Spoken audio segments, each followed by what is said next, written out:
Ladies and gentlemen, good morning. Welcome to today's program entitled Innovation, Agility, and Culture Change. I am your presenter this morning, Andrew Ondari.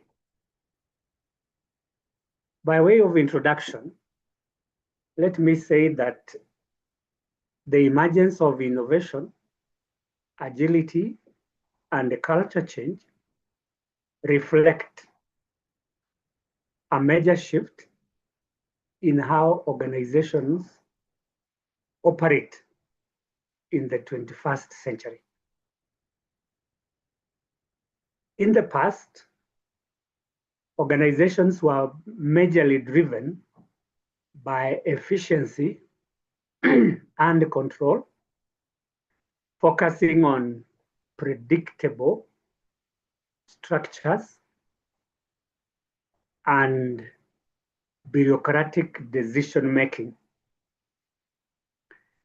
However, as a result of changes in technology, globalization, and evolving customer demands, the way organizations operate has to change.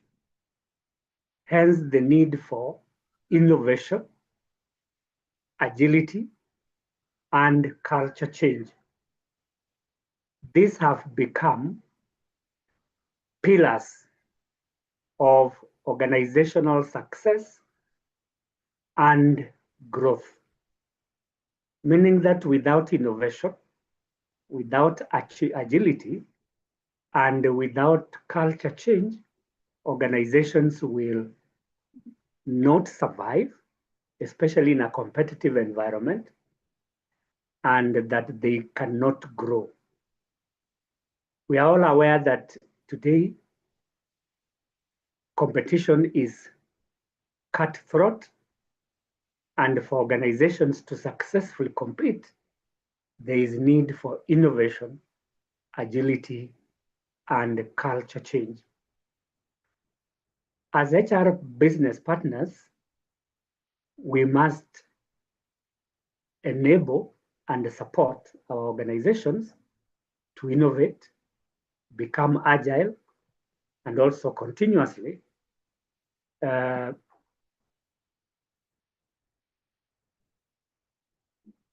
change their culture so that they are able to survive. This requires a combined effort, not only within the HR department, but also with other departments, junior employees, senior management, and other partners outside the organization. Our discussion today will focus on two key themes. One is HR innovation and agile thinking, and secondly is leading culture change. Let us start with the first one, that is HR innovation and agile thinking. As I will mention shortly, HR innovation refers to creative ideas related to recruitment, training, performance management, employee relations, as well as compensation. This requires that organizations start experimenting with new ideas, researching on what is working, and also benchmarking with other players in the industry so that they are competitive. On agile thinking, it's about adaptation to changes in the environment. Our environment is in a continuous state of change, and organizations that survive are those that can adapt flexibly to these environmental changes. And therefore, as HR managers, it's expected that our way of thinking should reflect adaptability to changes. Otherwise, if our processes, systems, procedures, and policies are rigid, then we are likely to break, because anything that is rigid can easily break if put under pressure. And today there's a lot of pressure on HR managers to adapt to the new changes. This pressure comes from customers, from competitors, from employees, from top management, and even from the community.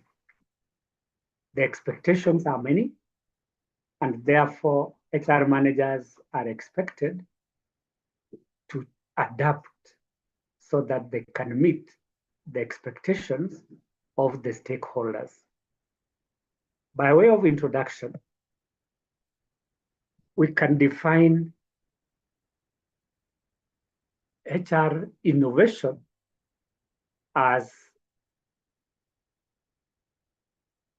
applying creative data-driven solutions to address people management challenges, or in some cases, opportunities. Creative may suggest new ideas, new systems, new processes, new policies, or new structures. And these new processes and structures should be adding value to the organization. It is pointless to introduce something new that does not add value. And then the element of data-driven solutions.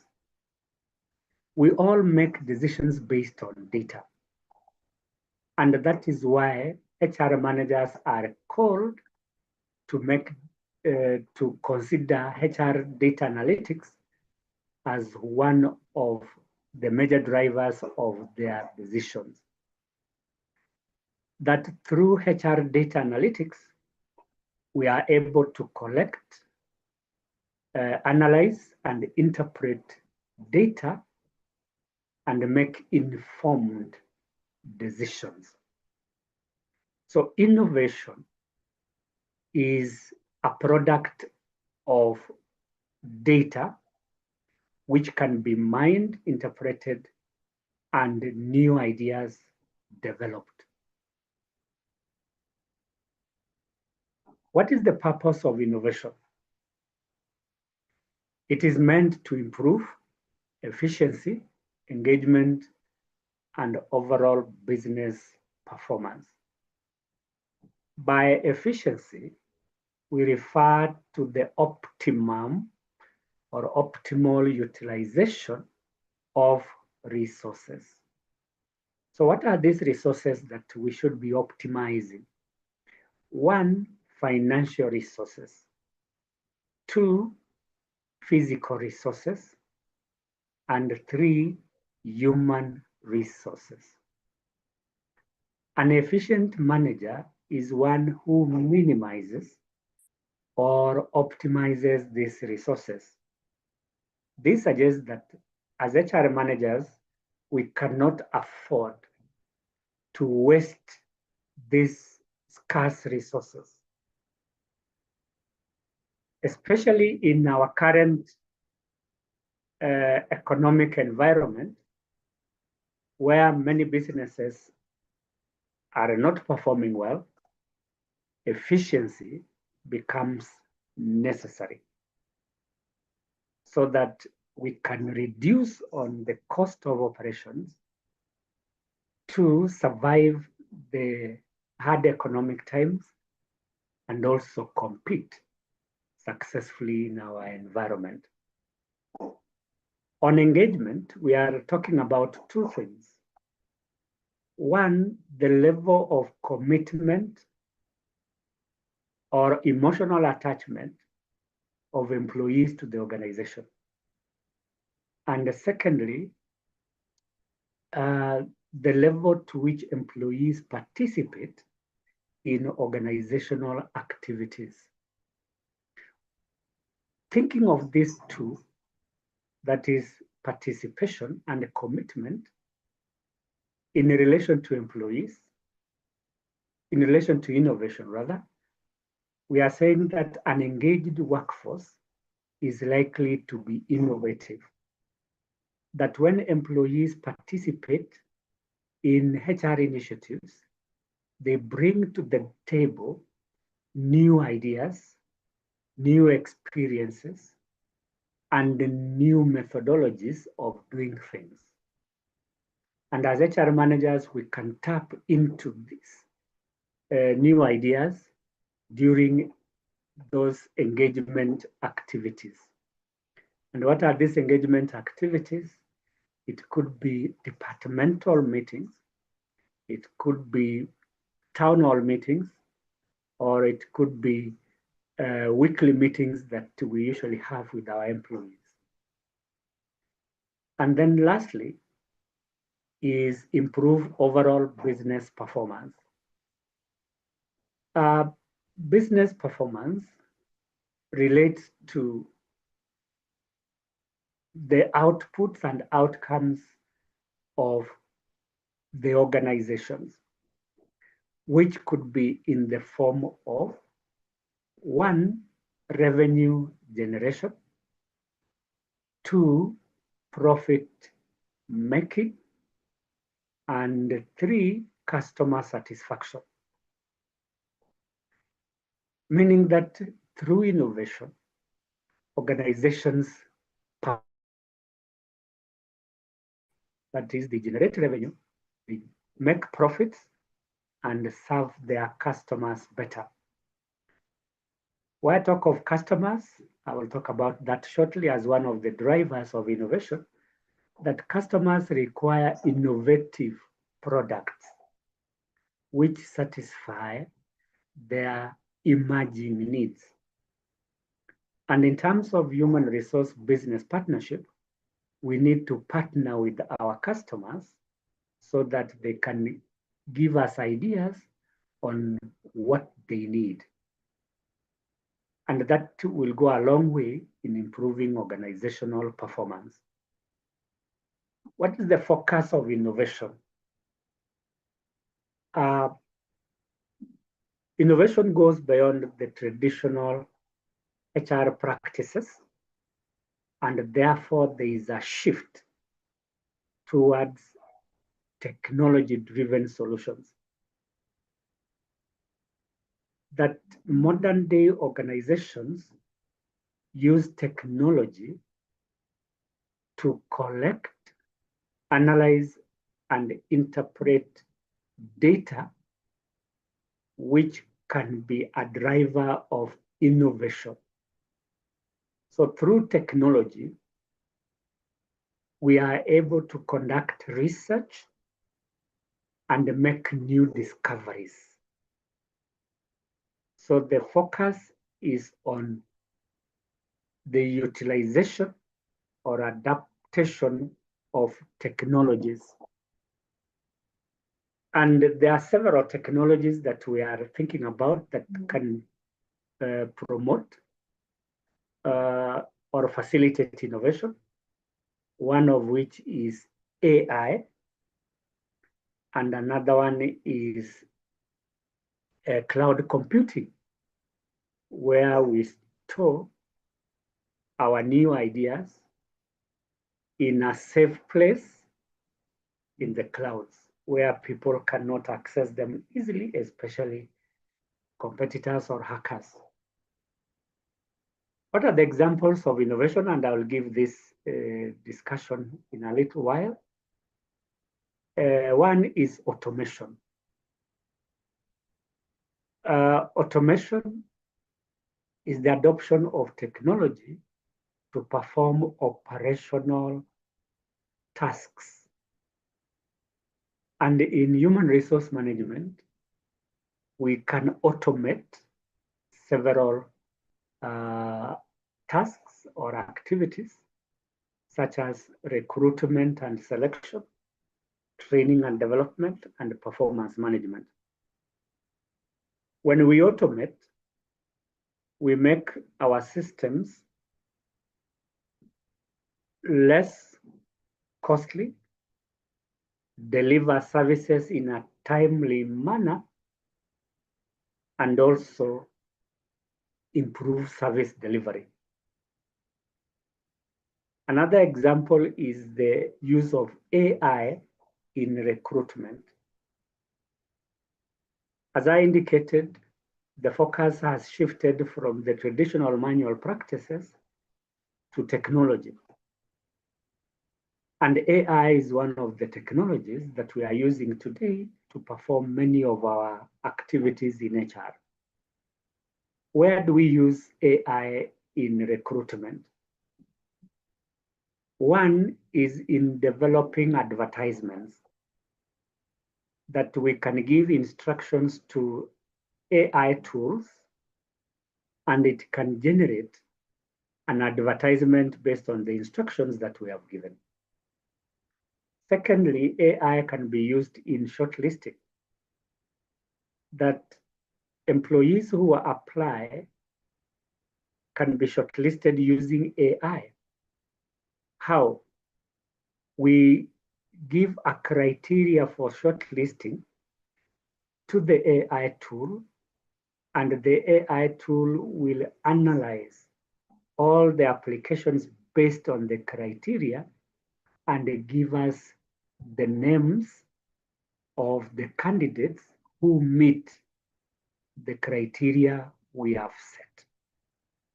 And that helps us, one, to reduce time for shortlisting, especially now when there is a very high levels of unemployment. Thousands of people apply for one position. And therefore, through AI, we are able to reduce the time for shortlisting. Secondly, through this AI system, we are likely to be objective in the shortlisting, that AI will give us exactly the number and the qualifications of the applicants. And therefore, the human bias is eliminated through the use of AI. Thirdly, is the element of analytics, that innovation comes in analytics. Those of us who attended our lesson yesterday, on Wednesday, we were talking about HR analytics for impact. That through collection, analysis, and interpretation of data, we are likely to be innovative in the various fields like recruitment, training, performance management, as well as employee relations and compensation. That through these analytics, we get new insights based on the trends that we can identify. And this necessitates innovative decisions, because the data shows that there are changes or trends in the market that we have to respond to. And then lastly, as an example, is flexible work design. Especially after the COVID pandemic, organizations have adopted a hybrid work design, where some employees work from home and also come to work maybe twice a week. This new work design is an innovation because it enables employees to work from their homes and can attend to their house chores or family businesses. That they don't have to travel and waste time and resources on the roads. There are other work designs that we can adopt, which are innovative. For example, the traditional ones are shift working. So people have changed this, or organizations have changed this, shift working, probably to compressed work week, which is a new work design, or annualized work hours, which is another way of working. Or if not, it should be flexi time, where employees can report to work at any time between 8 and 10 with the agreement of their supervisors, and leave early or late, depending on the time they reported. So this is an innovative method of working, which has enabled employees to be more engaged and organizations to be more competitive because employees are motivated. What is the outcome of HR innovation? As I've indicated there, it helps to streamline HR processes. What are these HR processes? They are the HR functions. And I can mention 3 of them. 1, recruitment process.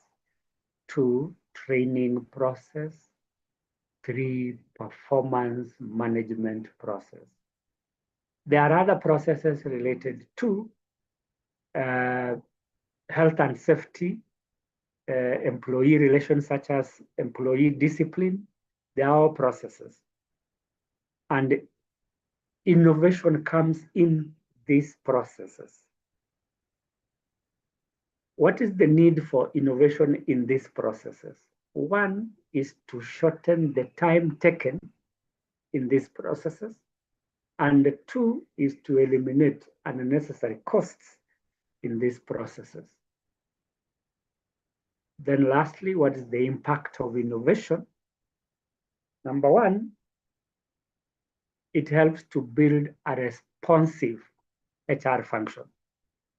And secondly, it promotes forward thinking. When we talk of responsive HR function, it means that we are going to be, 1, more innovative in the way we do things.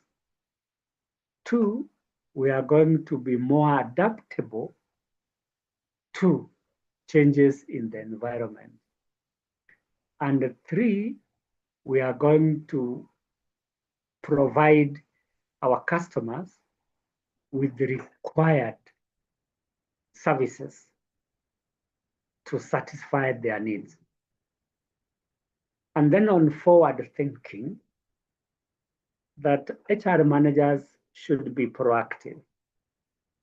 And using innovation, they can be more proactive so that we are able to see the future from where we are today.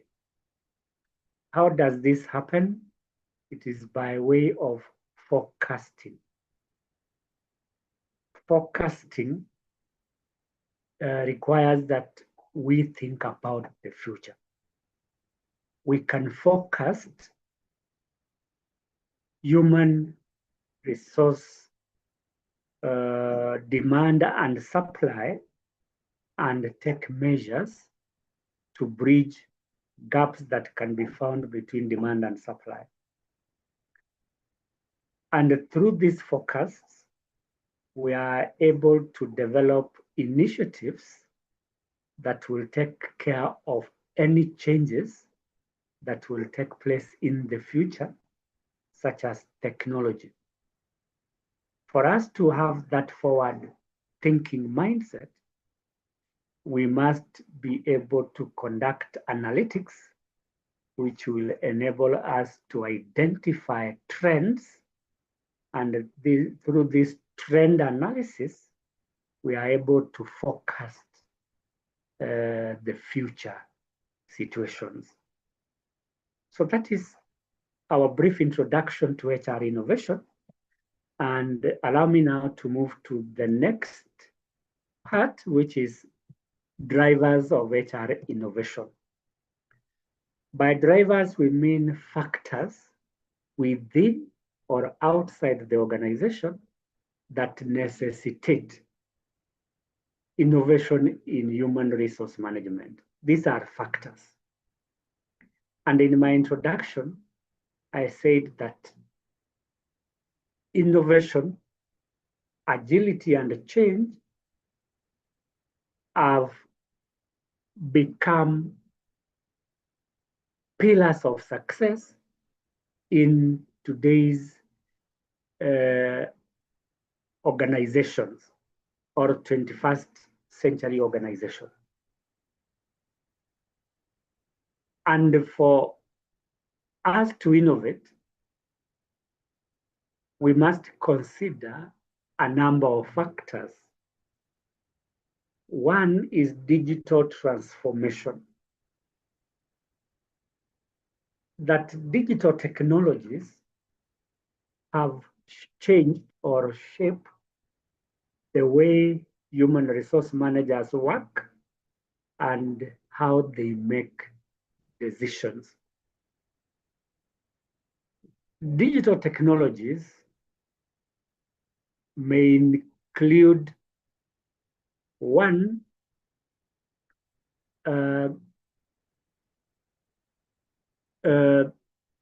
dashboards, the use of dashboards, which we said is a tool that enables HR managers to present data using visuals such as bar charts, pie charts, or graphs.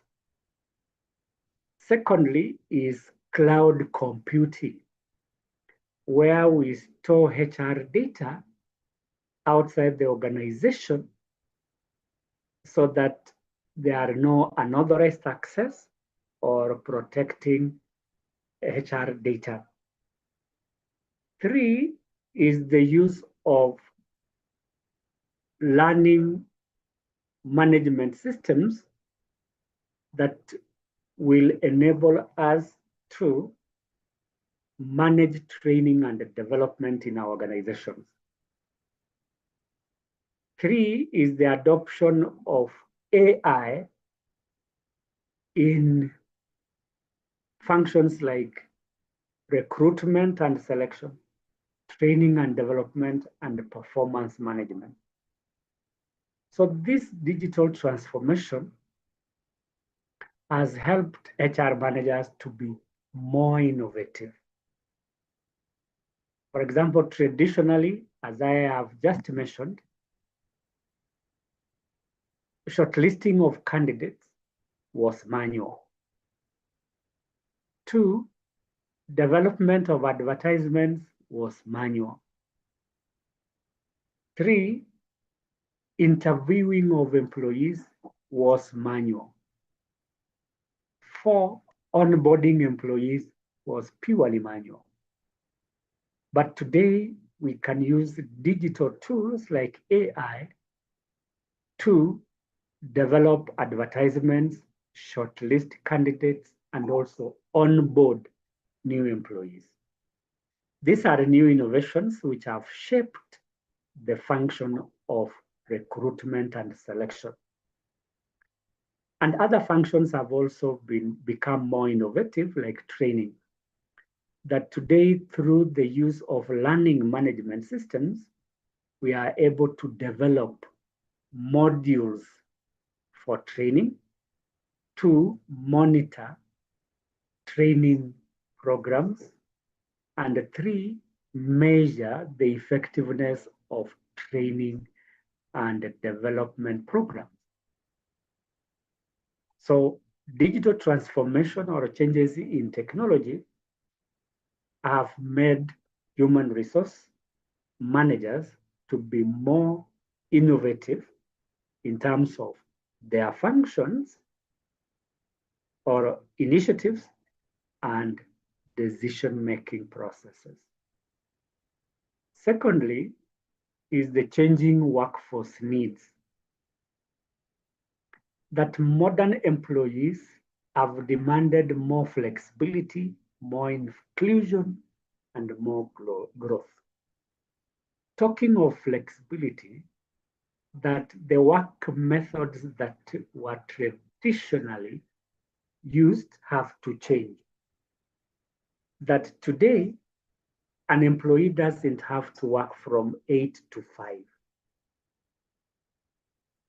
But with the flexibility, they can work for shorter periods of time and still deliver on their targets or expectations. And therefore, today we can talk about home working as one of the flexible work methods, 2, flexi time as another method of working, and 3, compressed work weeks as another flexible work method. And in relation to employee wellness, we want to promote mental health in our organizations so that our employees do not experience burnout and stress. So to avoid burnout and stress, we adopt flexible working methods. And for Gen Zs, this is the new generation in town who have started joining organizations, either at entry or mid-level management.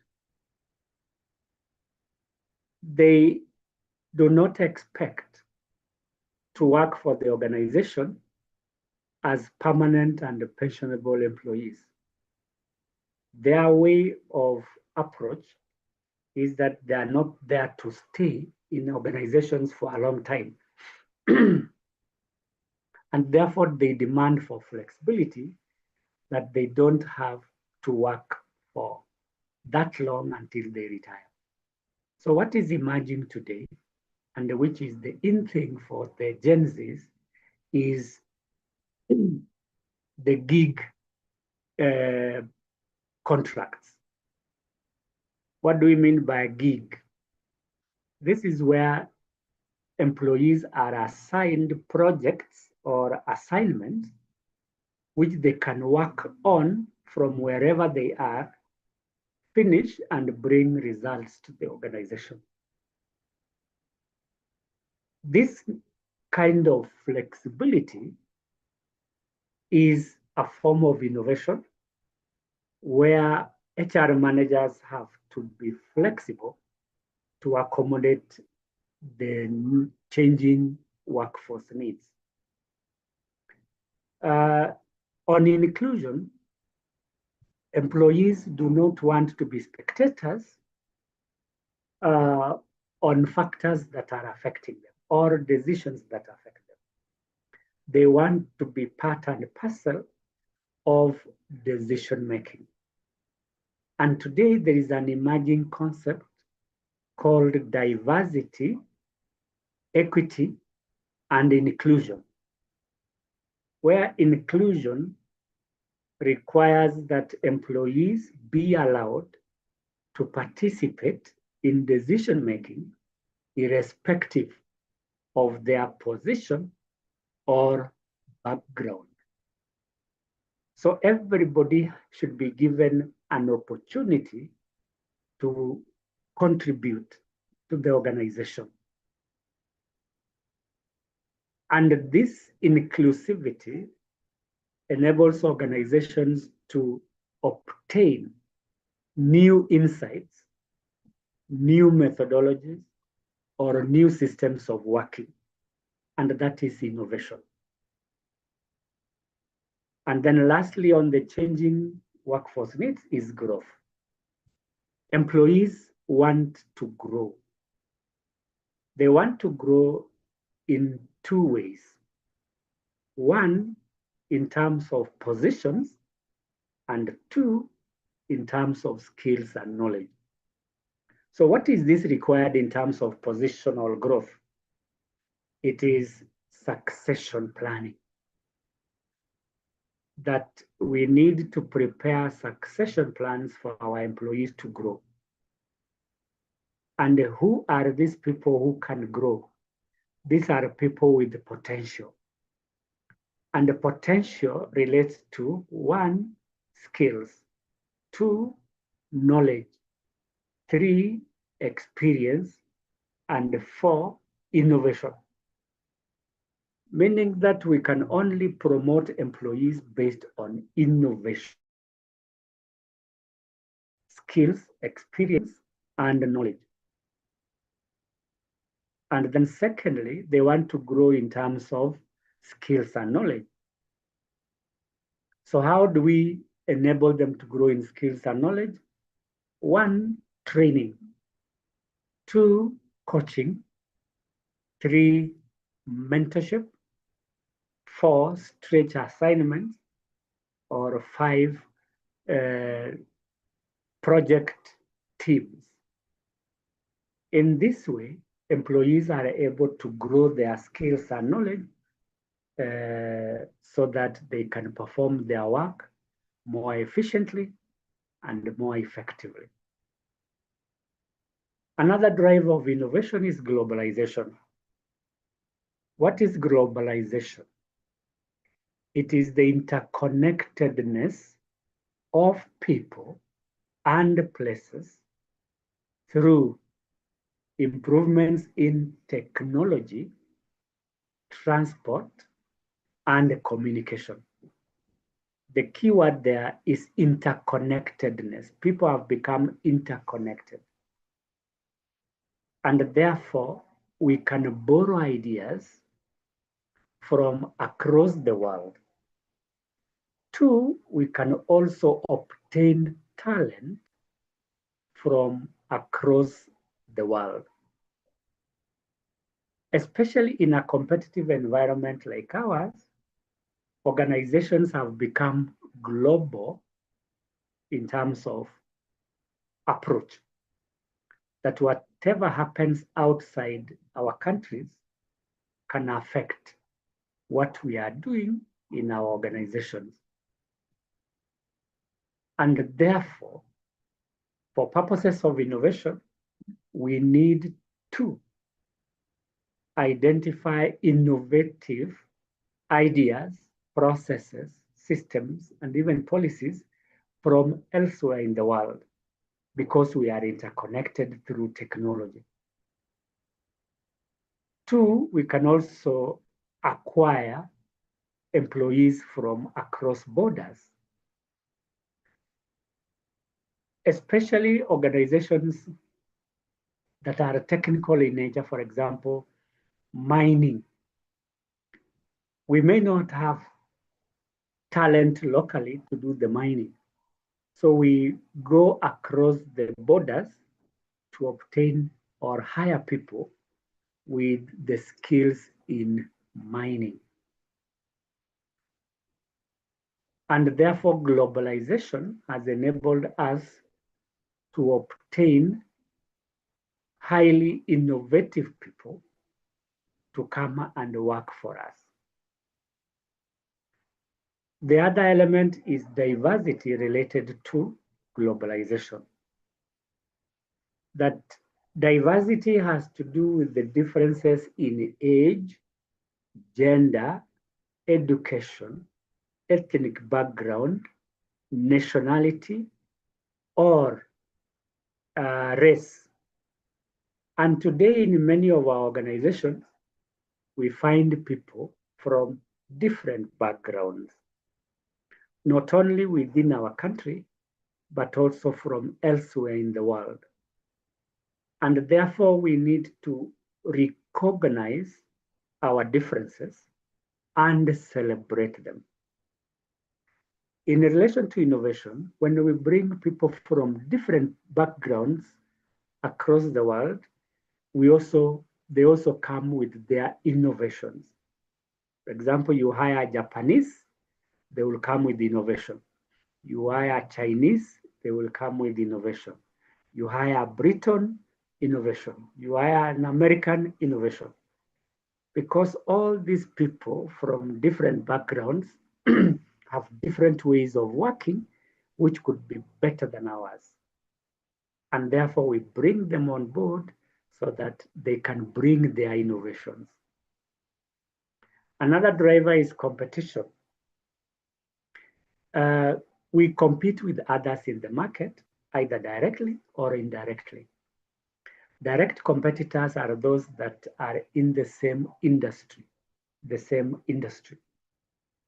And indirect competitors are those in different industries. What are we competing for? We are competing for three things. One, products. Two, customers. And three, employees. When we compete for customers, it affects our market share. And organizations that are innovative are the ones that can attract more customers so that they can have a higher market share. Secondly, products. We are competing for products. And organizations that are more competitive are those that have innovative products.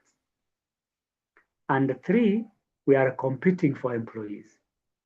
And organizations that are successful are those that can acquire, develop, and retain innovative employees. And therefore, as HR managers, we must position ourselves in the market so that we can compete successfully. So how do we position ourselves? It is by prioritizing innovation. And where do we prioritize innovation? One, in recruitment and selection, so that we hire innovative employees. Two, in training and development. We train people on innovations or new ideas, systems, and processes. And three, we reward innovation. That those people who come up with innovative ideas are rewarded so that they can continue innovating and that we can retain them. And that is how we are going to win the competition or the competitive environment in which we operate. Then another driver is pandemic effects. I mentioned COVID-19 pandemic, which revolutionized the way we are working. That the COVID-19 was a disruptor of the way in which organizations operated. And organizations had to become innovative so that they could survive the pandemic. And because of the government directive that people should not travel, the managers had to scratch their heads to find out how employees can work without traveling. And hence the need for remote working. Though it was there before the pandemic, but the pandemic made it more critical that people can work from home and still deliver results. Secondly, on digital learning, we have been and continue to have long distance learning as a model of training. And again, today we are talking about digital learning, where we have digital libraries that employees can access and acquire new knowledge, new skills, and new abilities. And such innovations in digital learning include learning management systems. Through these learning management systems, employees do not necessarily have to come to the organization to learn. They can learn from wherever they are, because this digital system is open to the employees, and they can log into the system wherever they are and learn modules. And then in terms of wellness programs, an example of wellness program is sports facilities.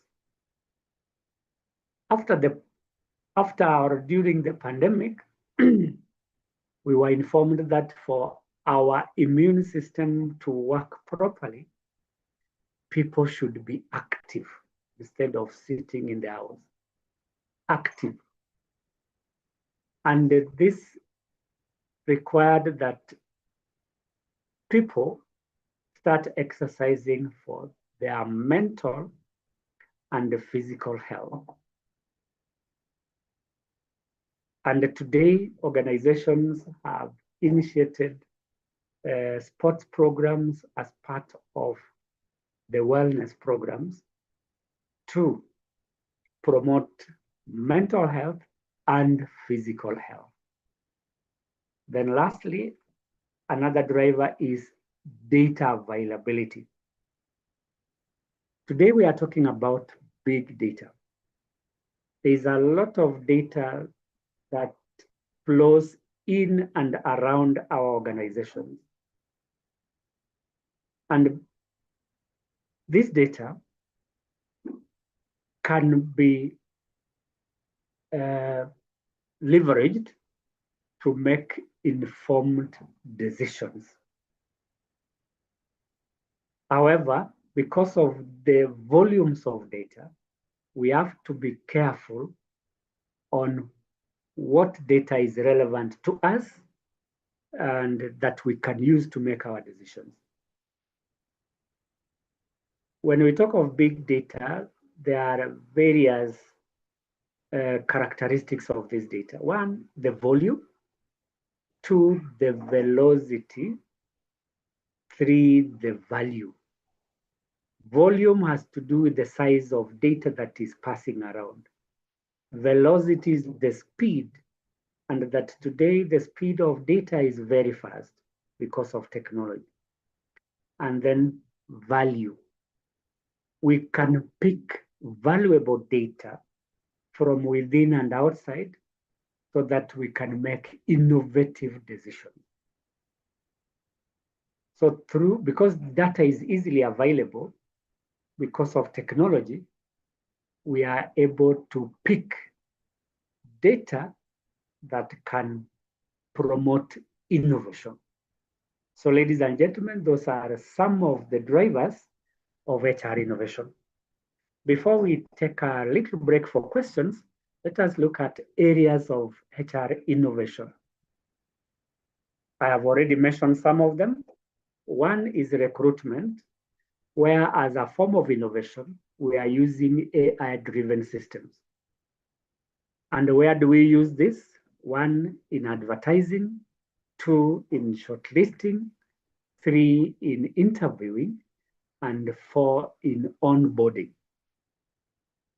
The beauty with the adoption of innovative AI is that it is more accurate and improves the speed of hiring.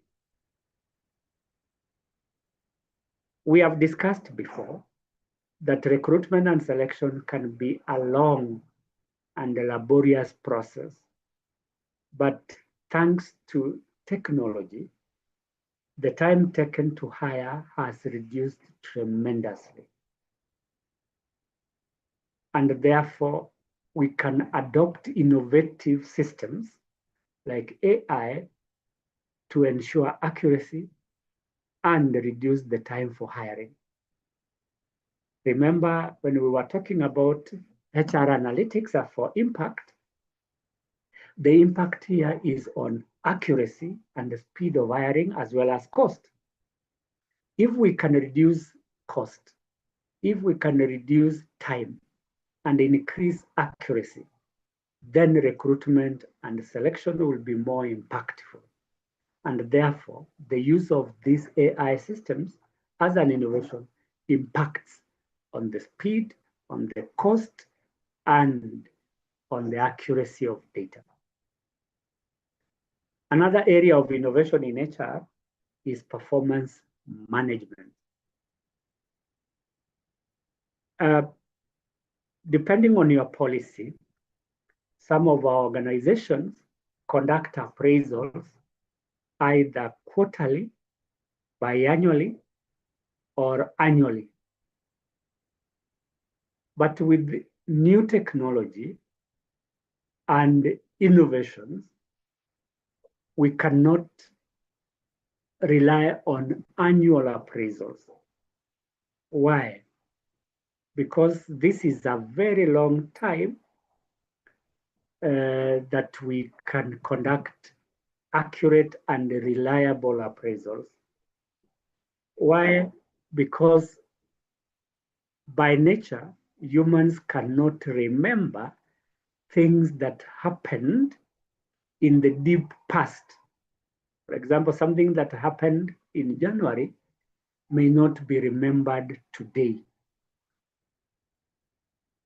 And for that reason, we want to shorten the periods of appraisals so that they are shorter and more impactful. So what is happening today, through the use of HR dashboards, employees are able to appraise themselves on a daily basis. And that is an innovation in performance management.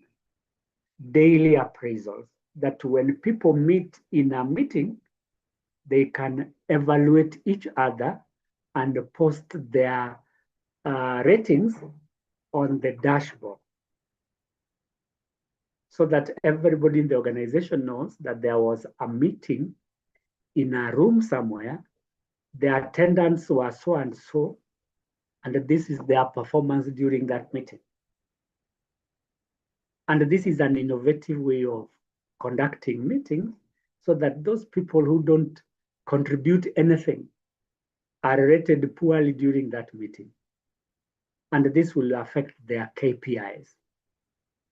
And if that is the way to go, then a shift towards shorter appraisal periods is recommended.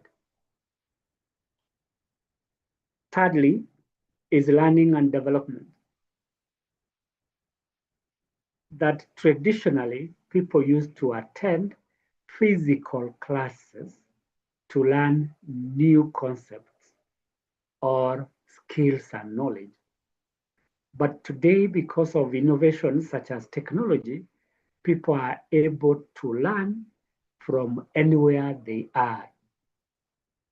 So e-learning has become an innovation because it is flexible, meaning that people can learn from wherever they are at their own time and at their own pace.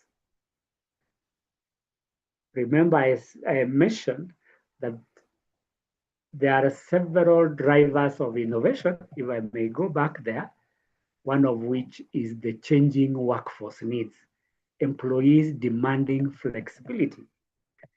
And when you talk about flexibility, it can also touch on e-learning or training and development, where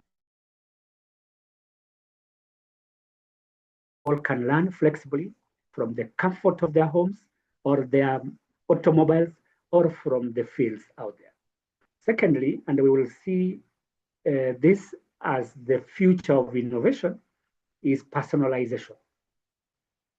Today, we have moved towards personalization of training, personalization of performance, personalization of career development, so that we capture the needs and aspirations of the employees so that we can retain them.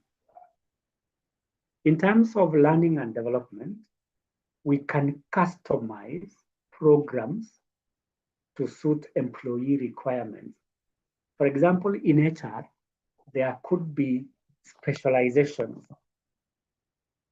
Specializations like one, employee relations, two, learning and development, three, performance management, and four is employee resourcing. That some employees may want to do employee resourcing, that is recruitment.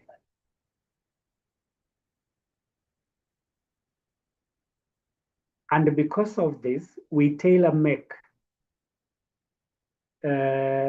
programs so that employees can specialize in those areas that I have mentioned. And through these specializations, employees can grow within their areas and become experts. And the beauty of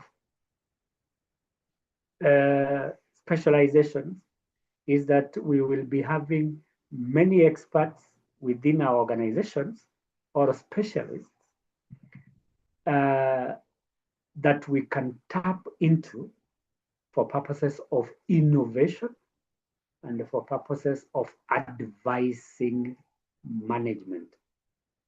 That when a person is specialized in an area such as performance management, then they are able to advise other managers on performance because they are the experts. Remember, at the beginning of this program, since Wednesday, we said that human resource partners played the role of advising top management and line managers. You advise based on your expertise.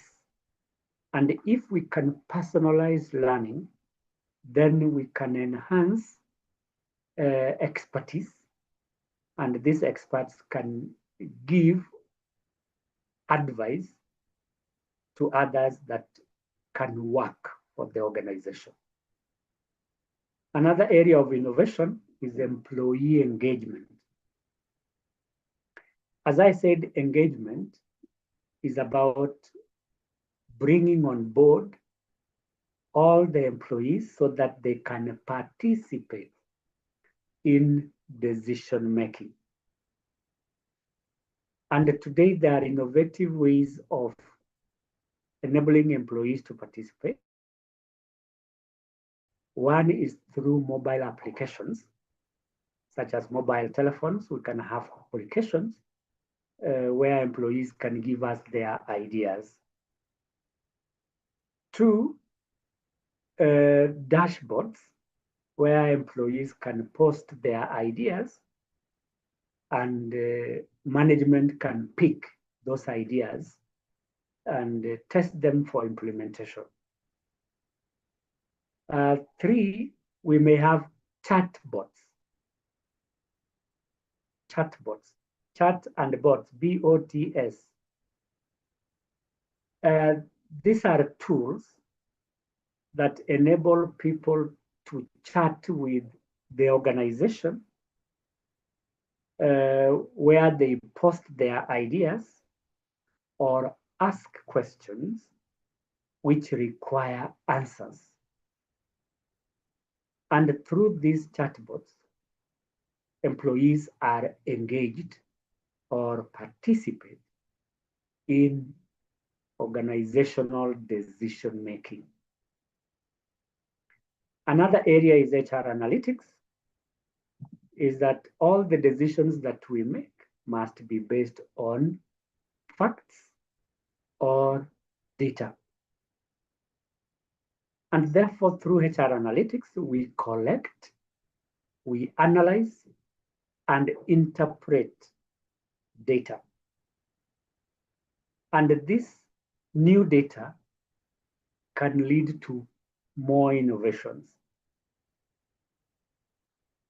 Unlike traditionally, where people relied on intuition or their personal experiences to make decisions, today HR managers are relying more and more on data to make decisions. Why? Data is evidence-based, data is factual, data is accurate, and therefore our decisions are more informed, are more workable, and are more strategic. So in HR analytics, we must ensure that the data we collect is accurate, is relevant, and is up to date. And then lastly is on compensation. Compensation is about paying employees for work done, compared to reward, which is a variable pay for recognizing work done. So in compensation, we are talking about salaries and wages. And we can be innovative in this area so that we can promote fairness and transparency. And how do we achieve this? It is through digital pay methods, where organizations adopt Excel systems to develop payrolls which are more accurate, more reliable, and more convenient. And through these digital pay systems, organizations are able to, one, avoid overpayment, which is a risk, or underpayment. Two, increase accuracy of payment. And three, enhance transparency in payment.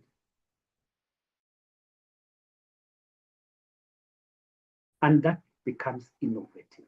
And there are other areas of innovation, including health and safety, that today through digital technology, we are able to manage our physical and social environment in respect to health and safety. And employee relations, that in employee relations, there are several aspects like communication, discipline, and conflict resolution. That today we do not have to make a physical appearance in organizations to discuss matters discipline. This can be done through digital technology, where employees can attend disciplinary cases using digital tools like Zoom. So in all the areas of HR, we can be innovative. So with that, I want us to ask any questions that we may have or make any comments before we move to the next part. Remember, our subtopic this morning is HR innovation and agile thinking. So we have discussed innovation. Introduction, we have said innovation is about creative and data-driven solutions. What are the drivers of innovation? We have about 6 of them. What are the areas of innovation? That is what we have just looked at. Any comment or any questions that you may have, please go ahead. From my end, I can see Christine. Please ask your question or make your comment.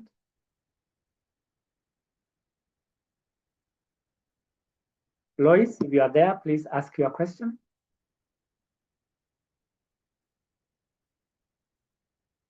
And lastly, Faith. Faith, if you are there, please go ahead.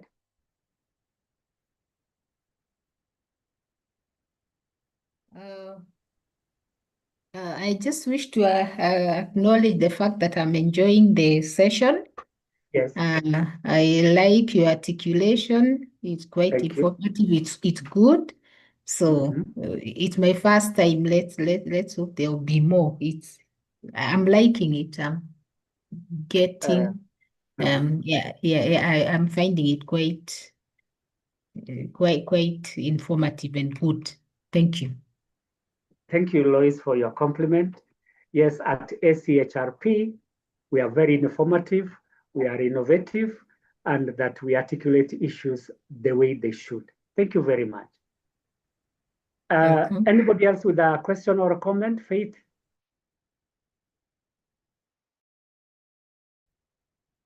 All right. Our next part is barriers to innovation, that it is not all smooth sailing when it comes to innovation. There are challenges that we face, which must be overcome all the same. One of the challenges is the resistance to change.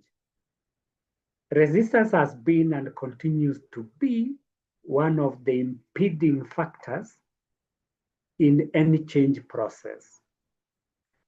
When we innovate, we introduce changes.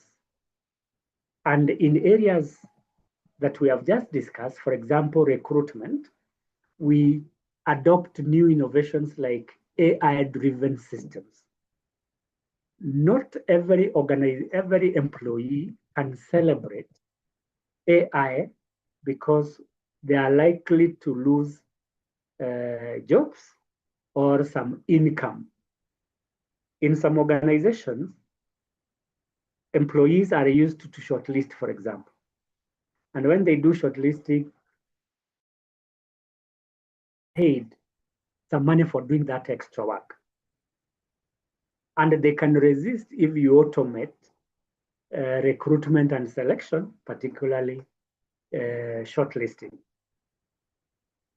And in other area like training, you remember I just mentioned in the earlier slide, learning and development. We adopt e-learning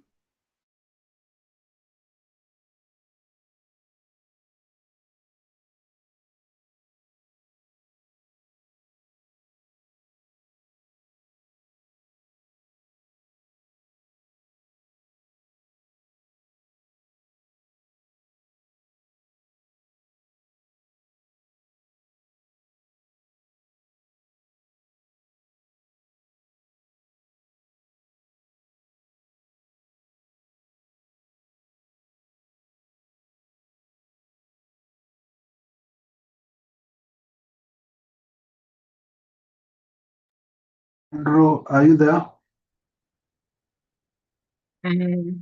What has happened? I think we lost you. Okay. Just a moment.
Sorry for that interruption. Welcome back. I lost network from my end, sorry. So I think the concept of challenges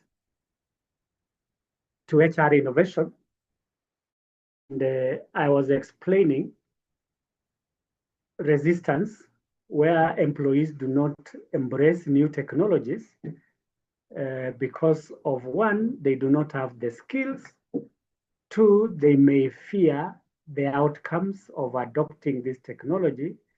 And three, they were not aware. So how do we reduce resistance to change? One, communication in advance. Two, training employees on these new technologies or innovations. Three, consultation and involvement. Remember, we are HR partners and employees are our partners. And therefore, everybody should be brought on board when there are new innovations that we want to implement. Secondly, is limited budgets. That in many of the innovations that we implement, there are budgetary requirements such as funding. To buy a new system, for example, ATS, that is automated tracking system in recruitment, it costs money. Money to buy the system itself or money to develop the application or program. And because of that, many organizations find it a limiting factor, and therefore they cannot innovate as required. And therefore, when it comes to budgeting, we need to start budgeting in advance. And in government institutions, I am sure most of our strategies indicate that we are going to automate our systems by 2027. That means that by now we should have started preparing budgets for that innovation so that we can implement them. Thirdly, is the skill gaps. That our employees may not have the skills to innovate or the skills to implement the innovations. And therefore, what do we do as management to ensure that we equip our employees with the relevant skills? One, the traditional way of doing it is training. We train our employees so that they can acquire these technological competences or skills. Number two, we can hire already skilled employees. And that requires that during recruitment and selection, we focus on hiring innovative employees. So by looking at their applications, their curriculum vitae, or the way they answer their questions, we can determine whether an employee is innovative or not. In some cases where need arises, we can poach. Though poaching is a strategy of hiring, we can poach employees who are innovative from other organizations. There is no law in Kenya that prohibits employers from poaching from other organizations. If you can poach, though it can be expensive, you are allowed to do so to bridge this skill gap related to innovation. Another barrier is data privacy. And allow me to refer to what we mentioned yesterday about data analytics. And one of the challenges that came up is data privacy.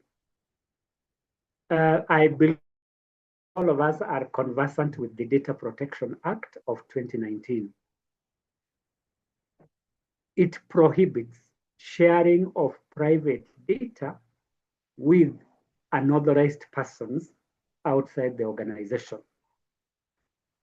And some of the provisions in this Data Protection Act is limitation of purpose, that we cannot use this data for any other purpose except for the purpose intended.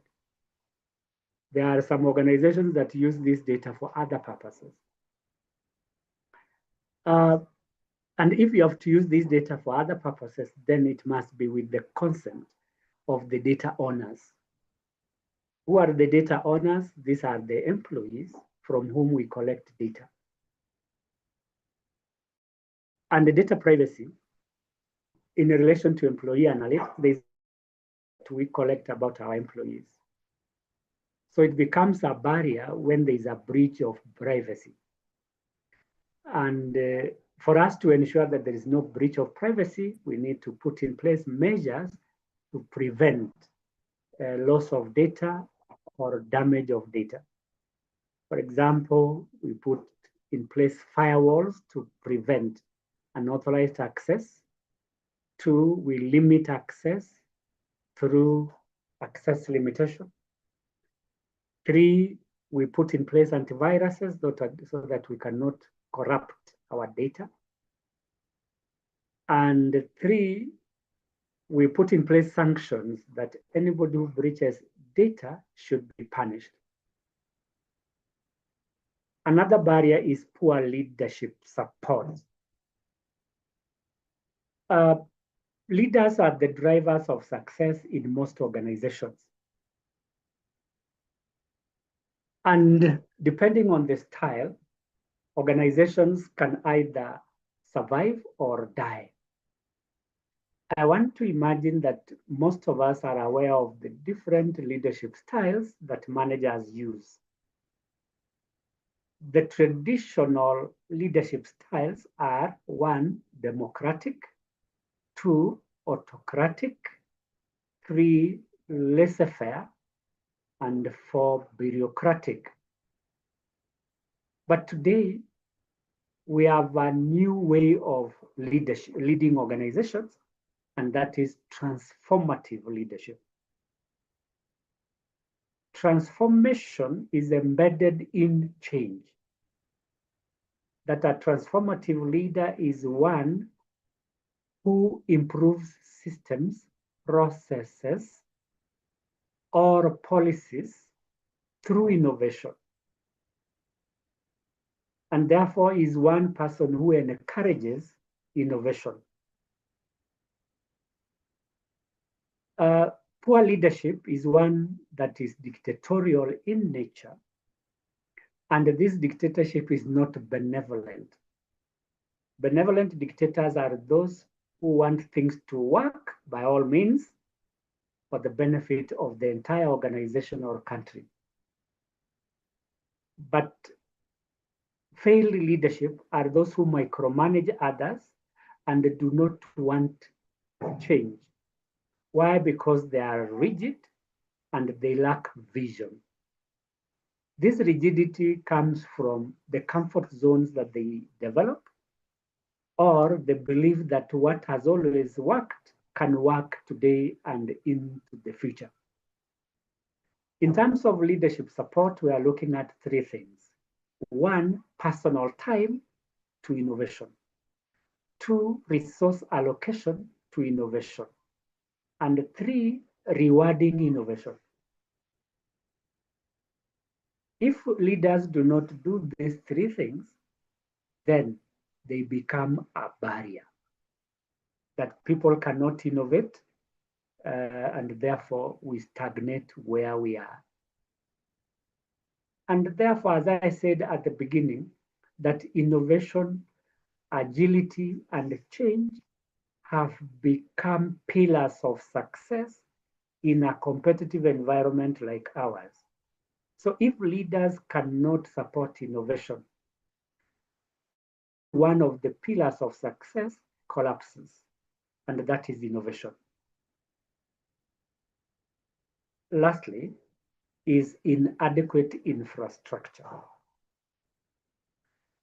The traditional way of thinking of infrastructure is roads, telephone lines, or railway lines. Yes, they are good because they connect people with places and others. But today we are talking about a new kind of infrastructure. And this is technological infrastructure. For example, internet. Through internet, organizations can develop websites which can enable access to their products, their programs, or even their strategies.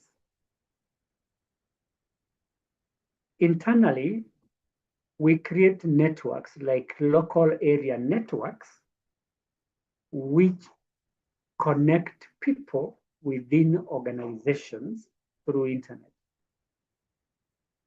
And therefore, today we use digital systems like cloud computing as a way of innovation, where we are storing our sensitive data in the cloud. How does it become a barrier? It becomes a barrier, one, when these digital systems are not working. They may not be working because of lack of servicing or updating. Two, they may not be working because they are slow. I remember in the formative days of internet, you could go to a cyber and try to open your email and it takes 10 minutes to open. It's because of the bandwidth. But with modern technology, the bandwidths are huge, and therefore the speed of connectivity is very high. So with the inadequate infrastructure, especially in this digital space, can be a barrier to innovation. It is a barrier because people cannot access data or information. Two, it's a barrier because it is not working. Or three, it's a barrier because it is outdated. So those are some of the barriers to innovation in HR, which we should take care of. Next is benefits of innovation. What do we benefit from being innovative? One is efficiency. Efficiency relates to optimization of resources. Which are these resources? One, time. Two, money.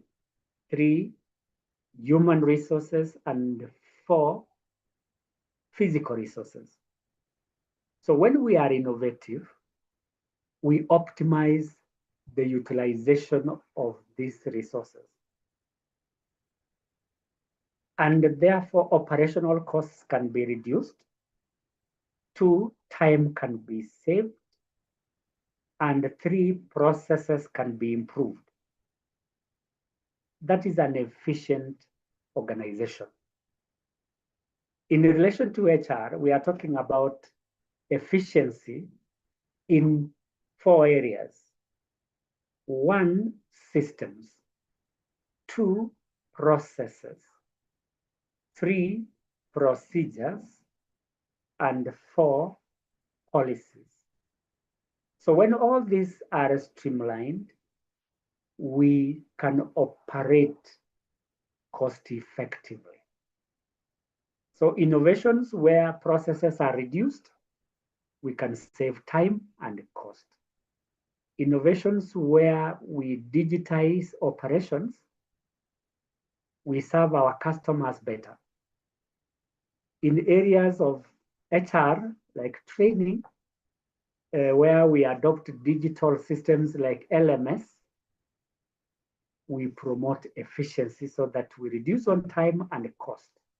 The cost of training people outside the organization is reduced, and the time for learning is also reduced because people can learn even at night. Secondly is engagement. Time and again, I've mentioned the concept as relating to the degree to which people are satisfied or emotionally connected with the organization, or the degree to which they participate in organizational activities. Through innovation, employees can be engaged. How? For example, in training and development, you provide learning resources using technology so that people can learn at their own time from the comfort of their houses, so that there's no need for traveling. That can enhance satisfaction. Two, in areas like performance management, where we are using digital systems like performance management systems, employees can evaluate themselves, post results onto the dashboard, and that can make them be satisfied. So generally, innovation in all the areas of HR can be a motivating factor, which can make employees to be committed to the organization. Thirdly is productivity.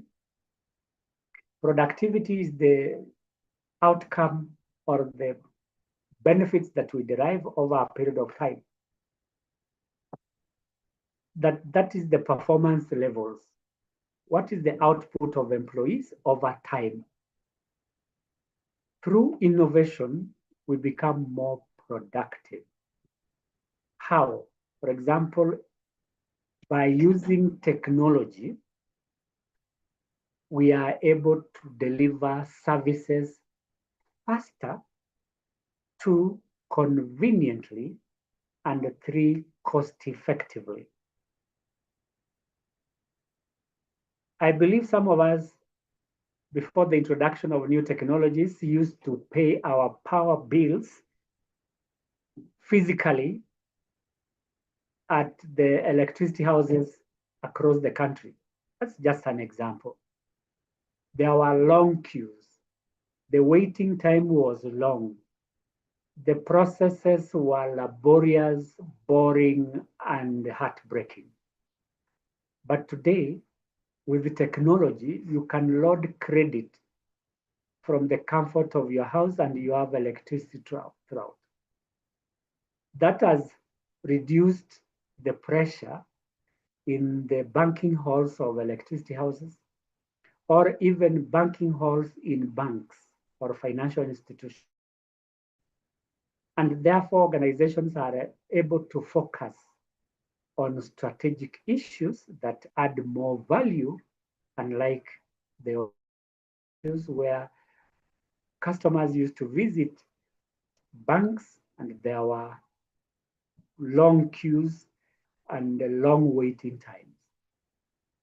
So with new innovations, the downtimes are lower, or in some cases, non-existent. Two, service levels are higher. Three, costs are lower. And this is as a result of innovation. So speaking of innovation in HR, we are talking about productivity in recruitment, productivity in performance, productivity in training, productivity in compensation. That we cut costs, we reduce timelines, we also reduce downtimes through innovation. Then agility, we will be talking about agility in the next few minutes. This is the rate at which we adapt to changes in the organization or in our environment. Like Karl Marx said, and I repeat, I've said this before, an organization that survives is one that can adapt quickly to its environment. So we need to develop agility in our systems, agility in our policies, agility in our processes, and agility in our procedures. All these agilities are related to recruitment, to training, to performance management, to compensation, among others. That if we are not easily adaptable to change, then we get stuck, we get overtaken, and we can't be competitive. Another benefit is better decision making, that because of innovation, we can make better decisions. For example, the adoption of technology in human resource analytics. We collect, analyze, and interpret data using technology, and I demonstrated this yesterday by the use of HR dashboard. So once you feed data into this dashboard, it gives you instant results or even reports. So based on this data in our dashboards, we are able to make decisions faster and strategically, so that we can improve, improve the performance of our organizations. And lastly, through innovation, we are able to achieve a competitive advantage. Competitive advantage, we mean that we are the best in the market or better than other players. And we can achieve a competitive advantage in HR by having the following unique characteristics. 1, rare skills and knowledge. 2, unique skills and knowledge. 3, inimitable skills and knowledge. This is the only way we can be competitive as HR managers. So what do we do, therefore, to promote uniqueness, to promote rarity, and also to promote inimitability through innovation? That if we can reward innovation, especially those employees who are very innovative, so that they cannot be replicated anywhere. Do research on innovation so that we are unique. And also research on rare innovations or rare skills that cannot be found anywhere, and that becomes unique. So through innovation, we become unique, we become rare, and we become inimitable in terms of human resources. And therefore, as HR partners, innovation as a business concept should be at the core of our strategies. So ladies and gentlemen, I want to move to the next one, how we can build an innovative culture. A culture is a way of life, as I will mention, is the way we do things. And that becomes our natural behavior. So how does innovation become the way of life in our organizations? One is through empowerment. We can empower people in 3 ways. 1, in terms of decision making. 2, in terms of skills and knowledge. And 3, in terms of finances. So empowerment in decision making is where we encourage employees to be accountable for their own decisions, so that we encourage innovation. People can make decisions and be accountable. 2, in terms of empowerment in skills, we train people so that they can have skills and knowledge, and that becomes a way of life or culture. And in terms of finances, we reward our employees. Our reward system should be unique. Unique in the sense that other competitors cannot imitate us because 1, it can be expensive, or 2, it is impossible for them to imitate. The reward systems that we can give our employees for purposes of empowerment, managers, we can do what they call goal rechaining. Gold is precious. And when you chain somebody with gold, this means that they are very precious and you don't want to let them go. Gold chaining in terms of innovation, we want to reward people such as foreign trips, or a percentage of our revenues, or paid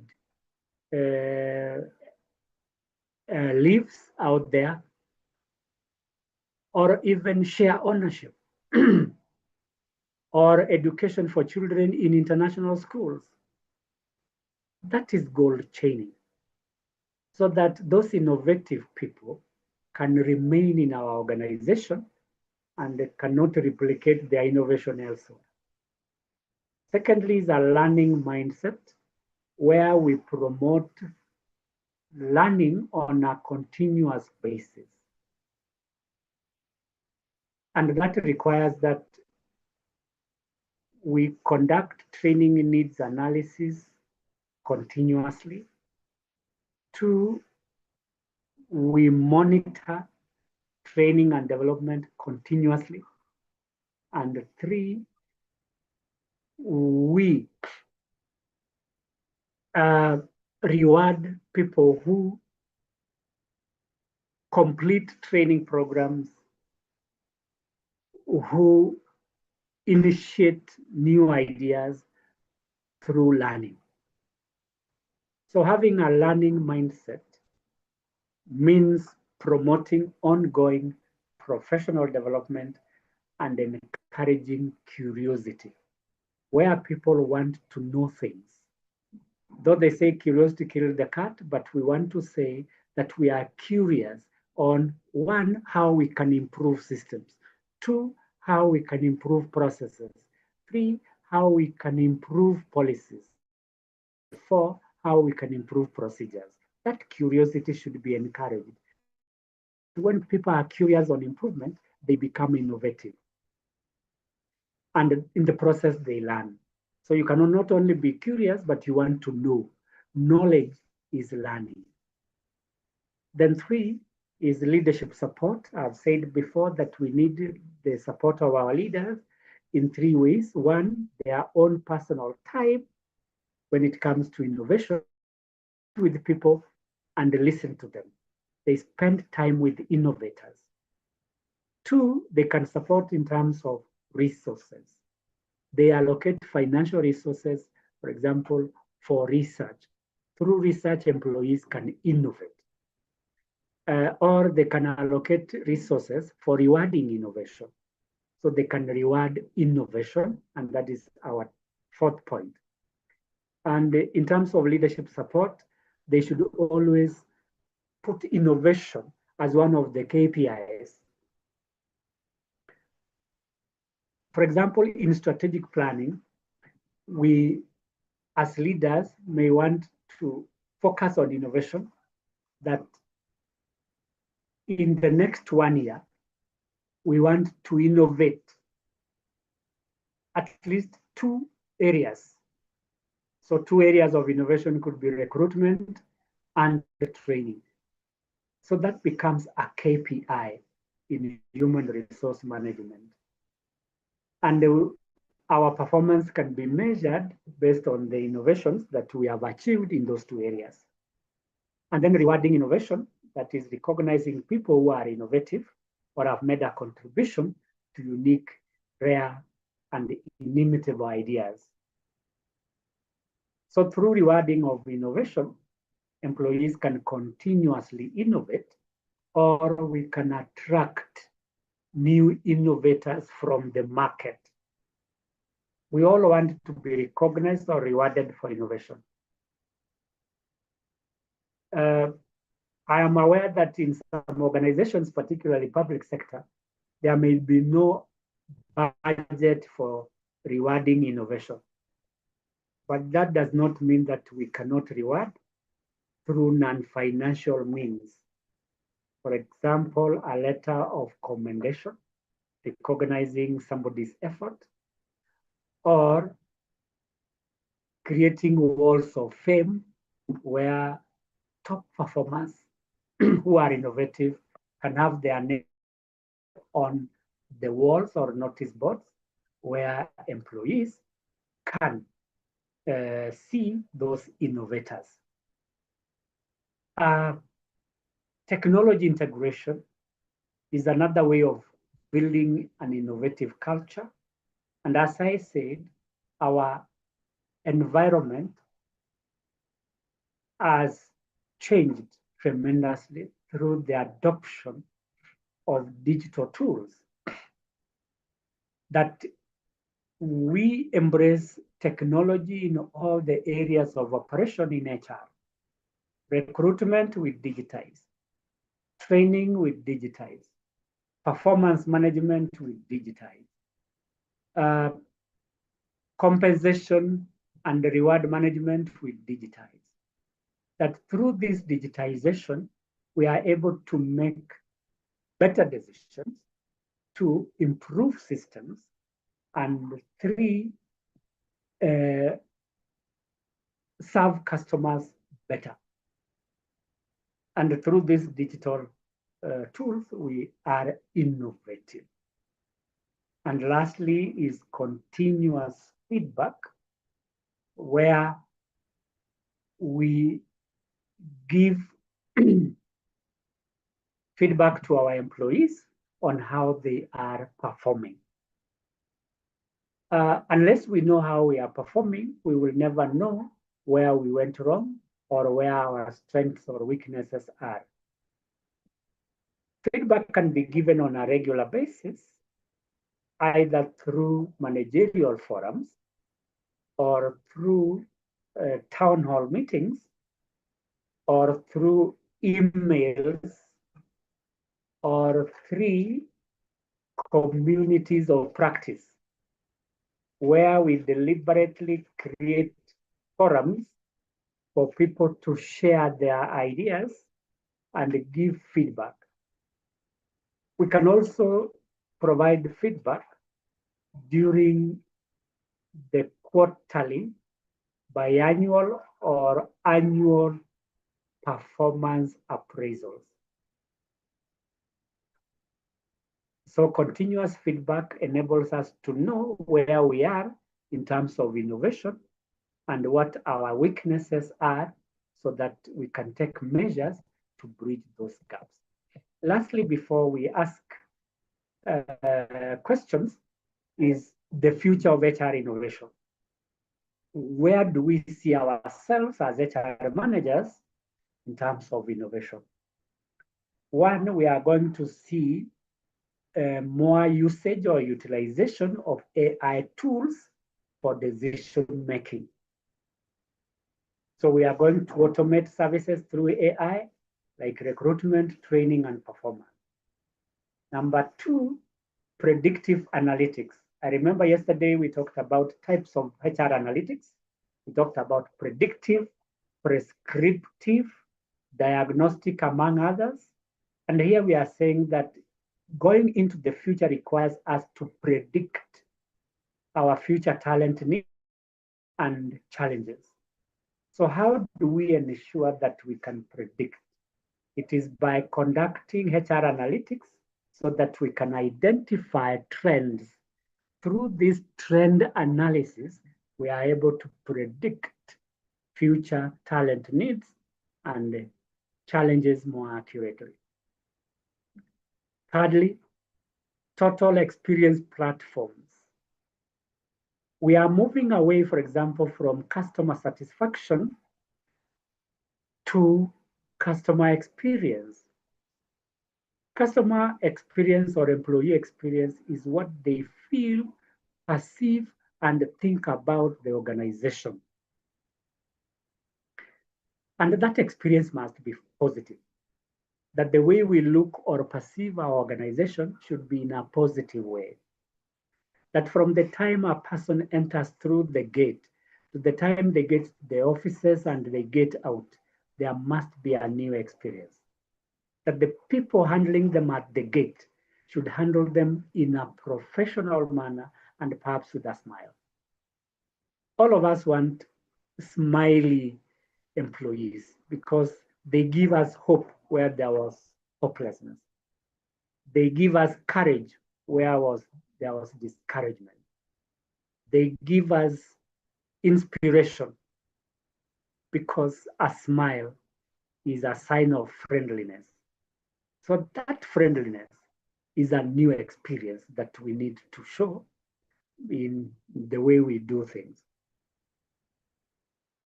The way our organizations look. Traditionally, we used to have these big desktops, which are today look very ugly.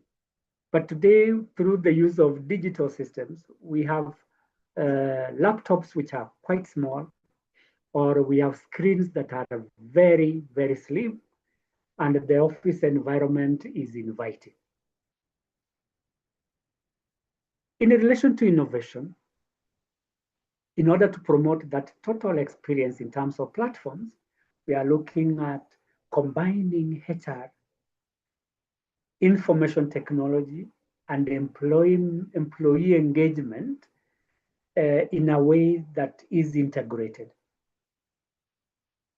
So we integrate HR with IT, and we integrate IT with employee engagement, that we can use information technologies to allow people to participate in the decision-making process. Thirdly, the future of innovation is hyper-personalization. A very high level of personalization or tailoring of our HR initiatives and programs to suit individual needs. So this customization means that we are tailor-making HR solutions to suit individual needs of employees. And that is why I said earlier that we need to personalize training, so that employees in HR who want to specialize in employee resourcing or performance management or learning and development or employee resourcing, we are able to tailor-make programs that will enable them acquire professional skills in these specific areas. Then another emerging issue, which is going to again reflect the future of innovation, is ethical human resource technology, where core values like transparency, accountability, fairness, and professionalism are going to be the carriers of an organizational culture that is ethical. We need to be transparent in the way we use our innovations like technology. We need to be fair. We need to be professional. And then lastly, sustainable HR practices. Our government in the recent past has initiated programs and even projects to ensure that our environment becomes green and we reduce pollution. And today we are talking about green HR practices. Green in the sense that we promote sustainable environment which is not polluted. And therefore, the Office of the Future in HR is one that has the following characteristics. One, it is networked. Two, it is paperless. And three, it is flexible. Let me address myself to the first one. It is networked, that we can work with people within or outside the organization through technological infrastructure. That means that employees do not have to travel to the organization to deliver services, because traveling encourages pollution, because employees have to use their own personal vehicles or public transport. So by enabling employees to work from their comfort zones, be they their homes or anywhere else, we reduce pollution.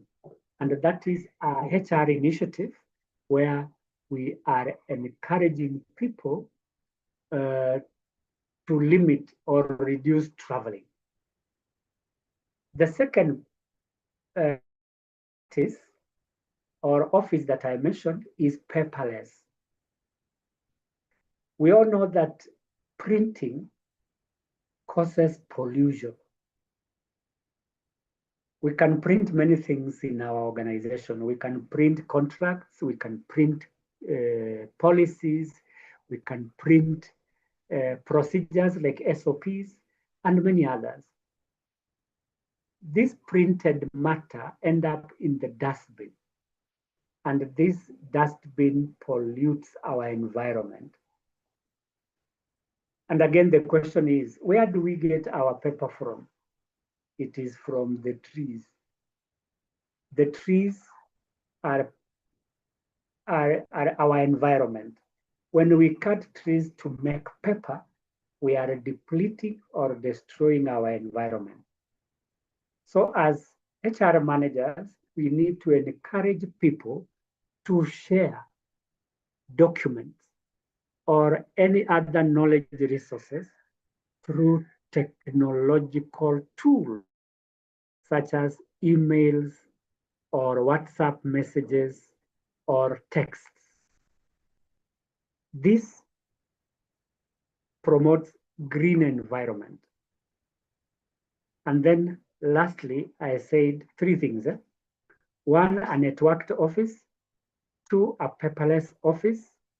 And three, a flexible office, flexibility. That this office can be occupied by anybody at any time. There's no office that belongs to one person. So we can share offices, for example. We can share printing or computers if need be. That by sharing these offices, we are improving our environment. Why? Because offices require space. And when you construct offices, there are large spaces or trees in our environment that are destroyed.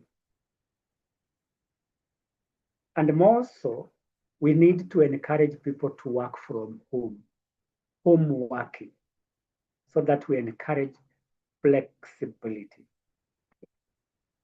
So ladies and gentlemen, that is the future of human resource innovation. And now I want to encourage anyone with a question to ask related to the three areas that I have covered. Benefits of innovation. Two, an innovative culture. Three, the future of HR innovation. Anybody with a question, please go ahead.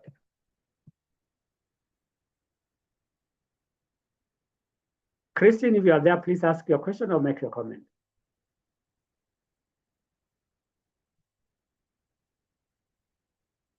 Faith, go ahead with your question or comment if you are there.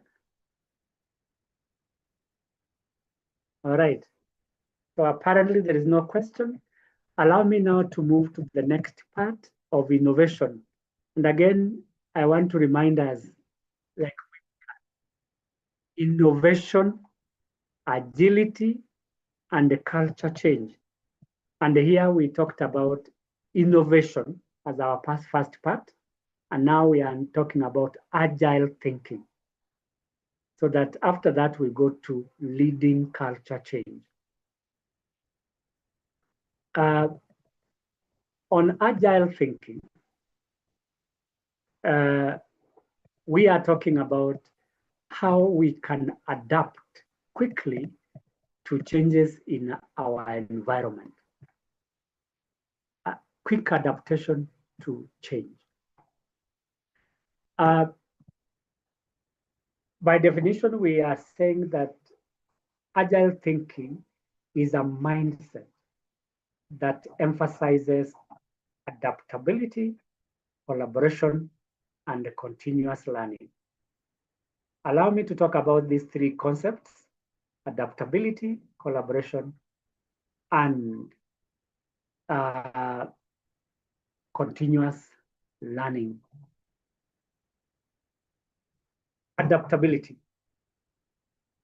This is the ability to embrace change or be flexible in the way we perform work or in the way we think. So in HR terms, adaptability means that we change our systems, our processes, our policies, and even our procedures related to recruitment and selection, training and development, performance management, compensation and reward, employee relations, as well as health and safety. That if we do not adapt, then we stagnate or decline. And for us to survive, like I said, we need to be agile in the way we think. In order to grow, we need to be agile. So how can we grow if we do not embrace new trends like technology? Or if we do not innovate like new product development? So the products that were needed yesterday, today they may become obsolete. I believe all of us can remember this company called Kodak and another one called Fuji. These were leading companies in the film industry. But over time, they were overtaken by competitors who were able to adapt quickly to changes in technology. Another example is a telephone company called Nokia. Those of us who are around in the early 20s, that's 2001, 2002, and 3, Nokia was the in thing in town, like Nokia 3310. This was the phone to have. But because of rigidity in their way of working, they were overtaken by new technologies in the mobile technology industry. The same thing can happen to us if we do not have an adaptable mindset. That if we do training the traditional way, we do recruitment the traditional way, we are not likely to attract, develop, and retain top talent. So the emphasis should be on adaptability. So if it's technology that we have to adopt, go ahead and do it, otherwise you will stagnate. Secondly is collaboration, where we are working with others so that we can get new ideas, new way of working, or new systems. So by working with others, either within or outside, we get to learn what others are doing. For example, today, government is collaborating with private sector. This collaboration is in the form of public-private partnership. So that one, government can benefit from the expertise of private sector. Two, government can get the benefit of funding from private sector organizations that have the money. And in return, we get knowledge transfers from these experts with which government is working. Two, in exchange, we also get employment. Coming down to organizations, both private and public, in terms of HR, we collaborate with others. We collaborate with other departmental managers. We collaborate with employees. Why? Because we are partners. We do not want to lose sight of our main topic or program, that is human resource business partnering. So collaboration is one of the ways of creating or maintaining partnership. We can also collaborate with other players in the industry so that we can learn from them through benchmarking. And that promotes agility because we get to learn new ways in which people are working. And then lastly is continuous learning, where, like I have said previously, is that we create a learning culture or an innovative culture. And how do we do this? We reward innovation. 2, we train people on a continuous basis. And 3, we give feedback on how we are performing. And that becomes a continuous learning process. What's the goal of agile thinking? 1 is improved speed, 2 is innovation, and 3, employee empowerment. Like I said, the emphasis on agility is adaptability. When we adapt, then the speed of decision making or even the speed of working is higher, so that 1, we reduce delays in service delivery.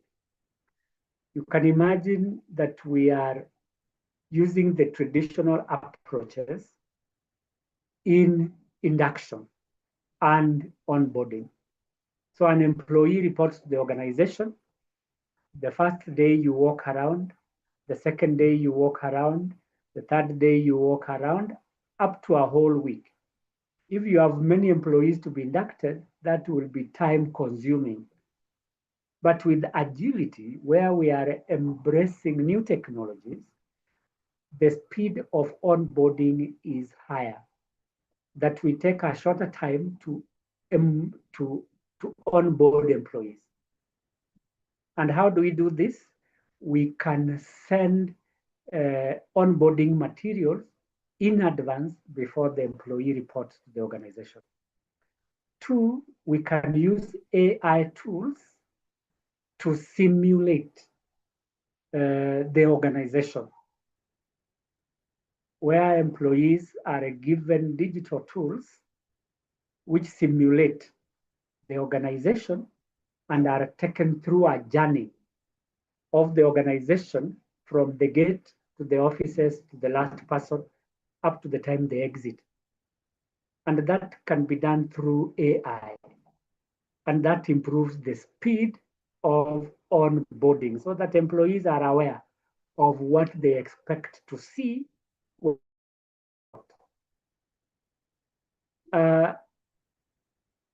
Innovation I've talked about, it's about new ideas, new methodologies, new ways of working.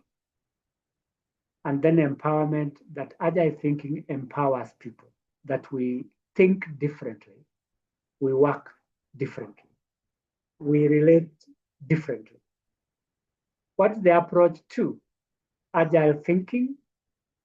3 things. 1, experimentation. 2, feedback. And 3, rapid or quick learning. Experimentation is where people are allowed to test new ideas, test new systems, or test new procedures. If they work, then it becomes an innovation. So people are allowed to experiment with different things. That is agility. Feedback is where we give information to employees on how they are performing. Where there are gaps, we try to improve them. And then what's the focus of agile thinking? It is about value delivery. Delivery of value. That as much as we want to adapt to changes, this adaptation must be value adding. For example, we are adapting to use of technology in training. So that technology must be value adding. Value adding in the sense that the speed of learning is higher, the cost of learning is lower. That is the value, and that can contribute to the success of the organization. And then embracing change, because agility requires that we adapt to change, and therefore change should be a constant. And lastly, an example of agile thinking is HR teams where people are adjusting quickly to unexpected shifts in the workforce. What are these shifts in workforce? One, employees are being transferred. Two, employees are promoted.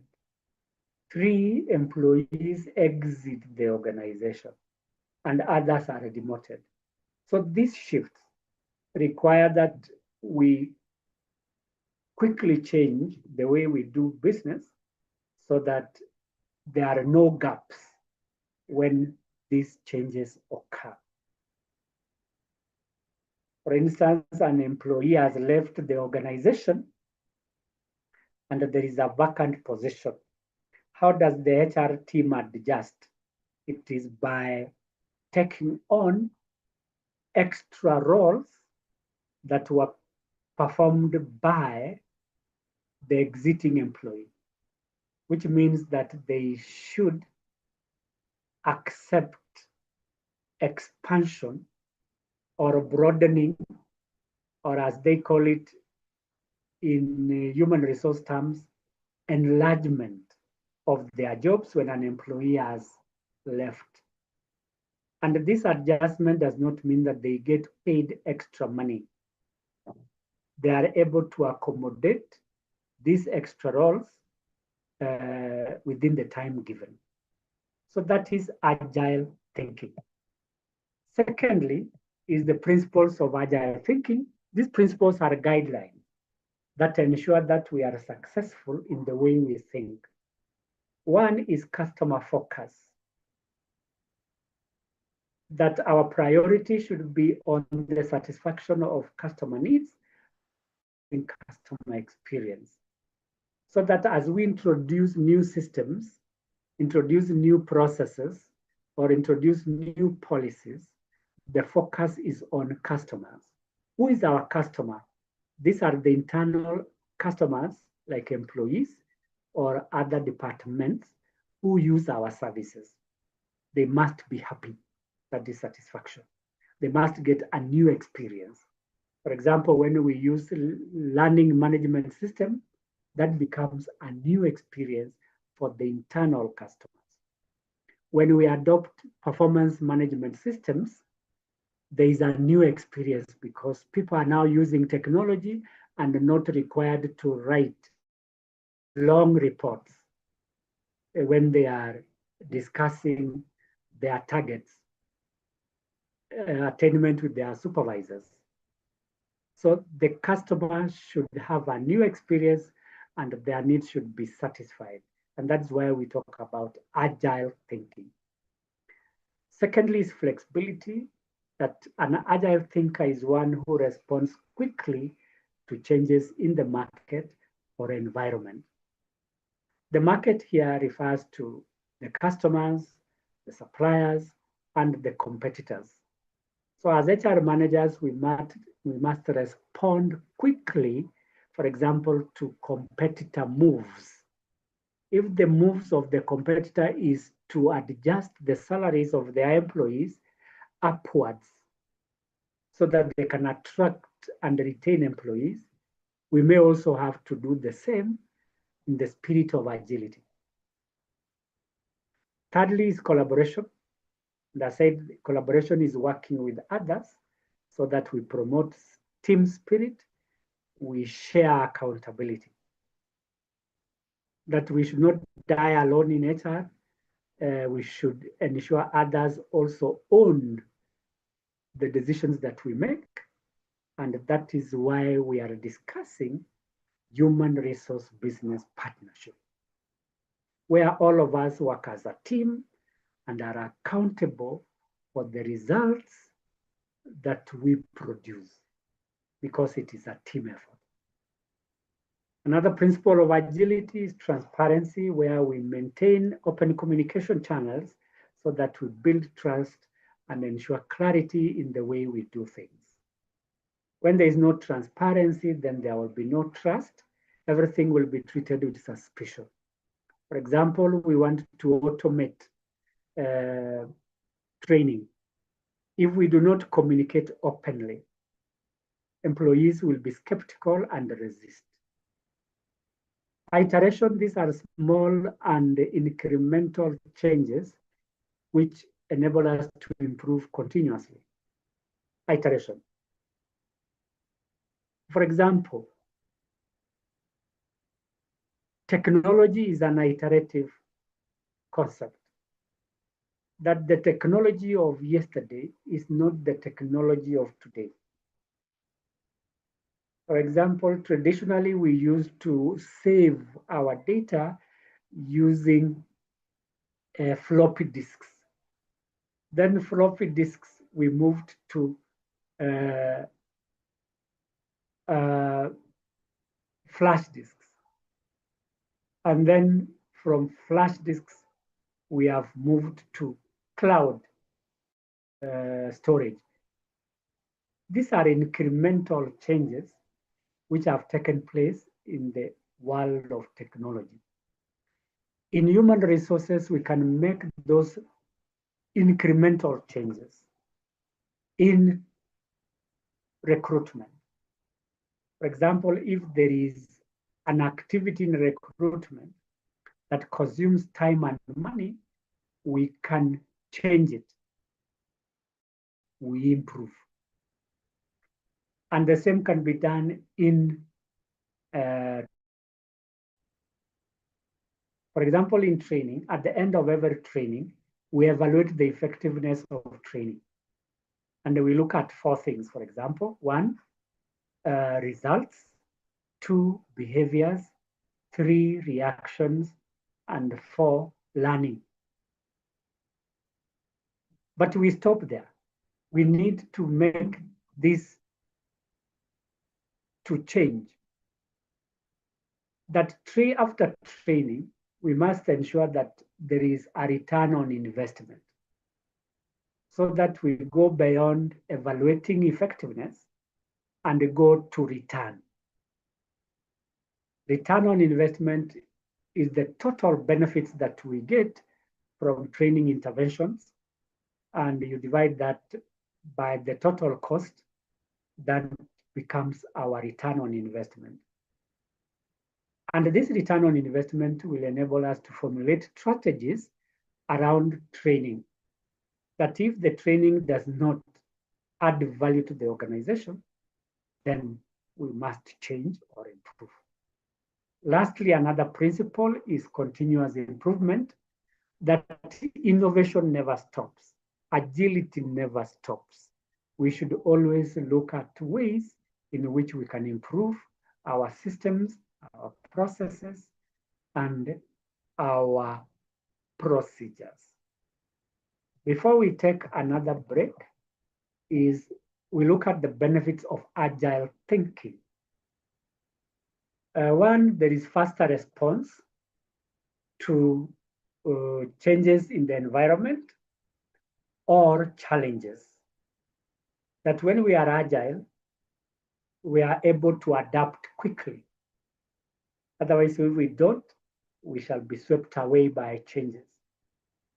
2, we boost innovation by encouraging people to be creative and forward thinking.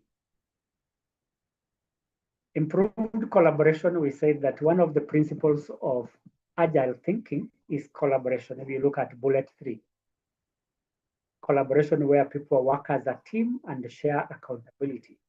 So the other benefit of agile thinking is improved collaboration, where people are working as a team across functions. And when we work as teams, then we promote synergy, where all of us improve each other and we break down silos. we break down silos.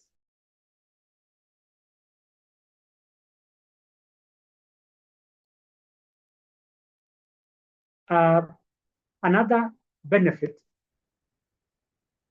is higher engagement, where we are saying that employees can participate in decision-making processes. So agile thinking allows people to be participative.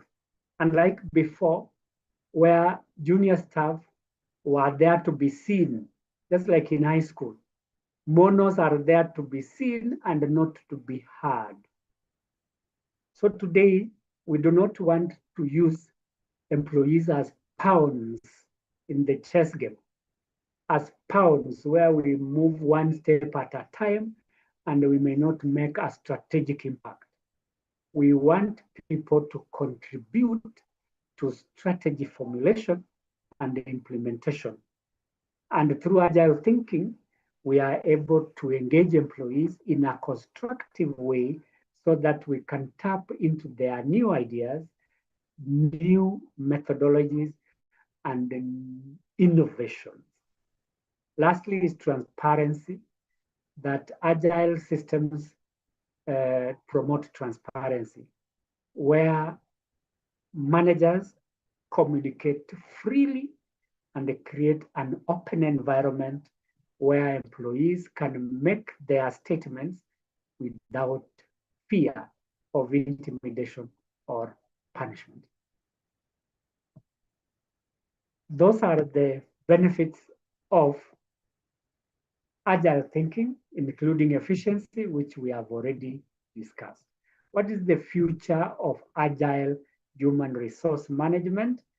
And this reflects what we already have discussed. That is more and more adoption of AI tools like cloud computing, learning management systems, and others. 2, hybrid working systems where people can work from home and they can also report to work at the time agreed. 3, agile talent management. In talent management, we are doing 3 things. 1, attracting. 2, developing. And 3, retaining. So when we are agile in our systems, for example, attracting, we need to make our recruitment and selection agile so that we can attract top talent. Secondly, in development, we must adopt new systems like learning and management system so that we are agile in training and development. And lastly, on retention, as part of talent management, we keep employees because we have adopted agile systems like performance management systems or flexible working methods.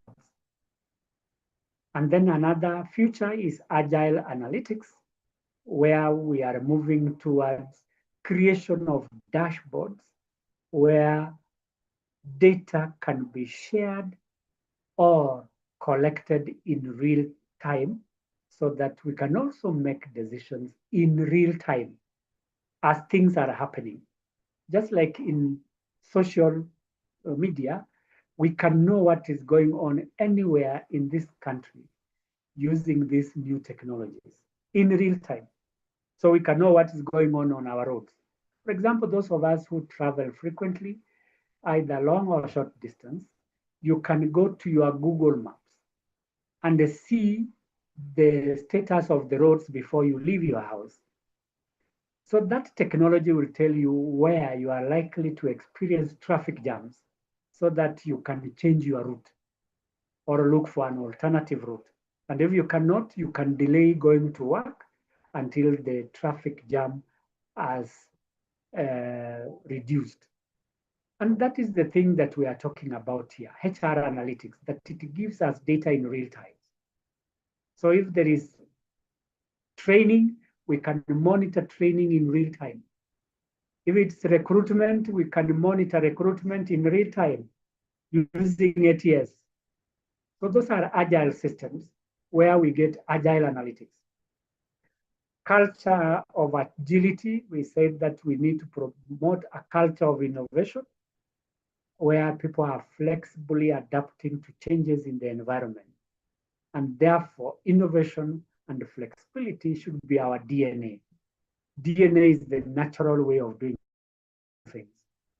And lastly, sustainable agility, where we are promoting green environment, and that this agile system promotes continuous transformation in human resource management.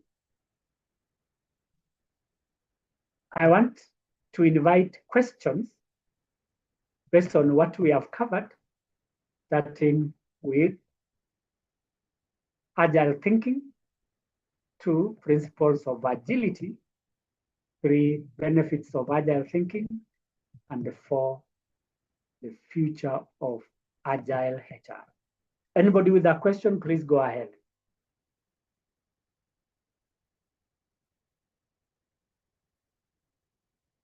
Any of us, Christine, Lois, and Faith, please go ahead with your question or answer. No question from my end. Thank you, Christine. Lois?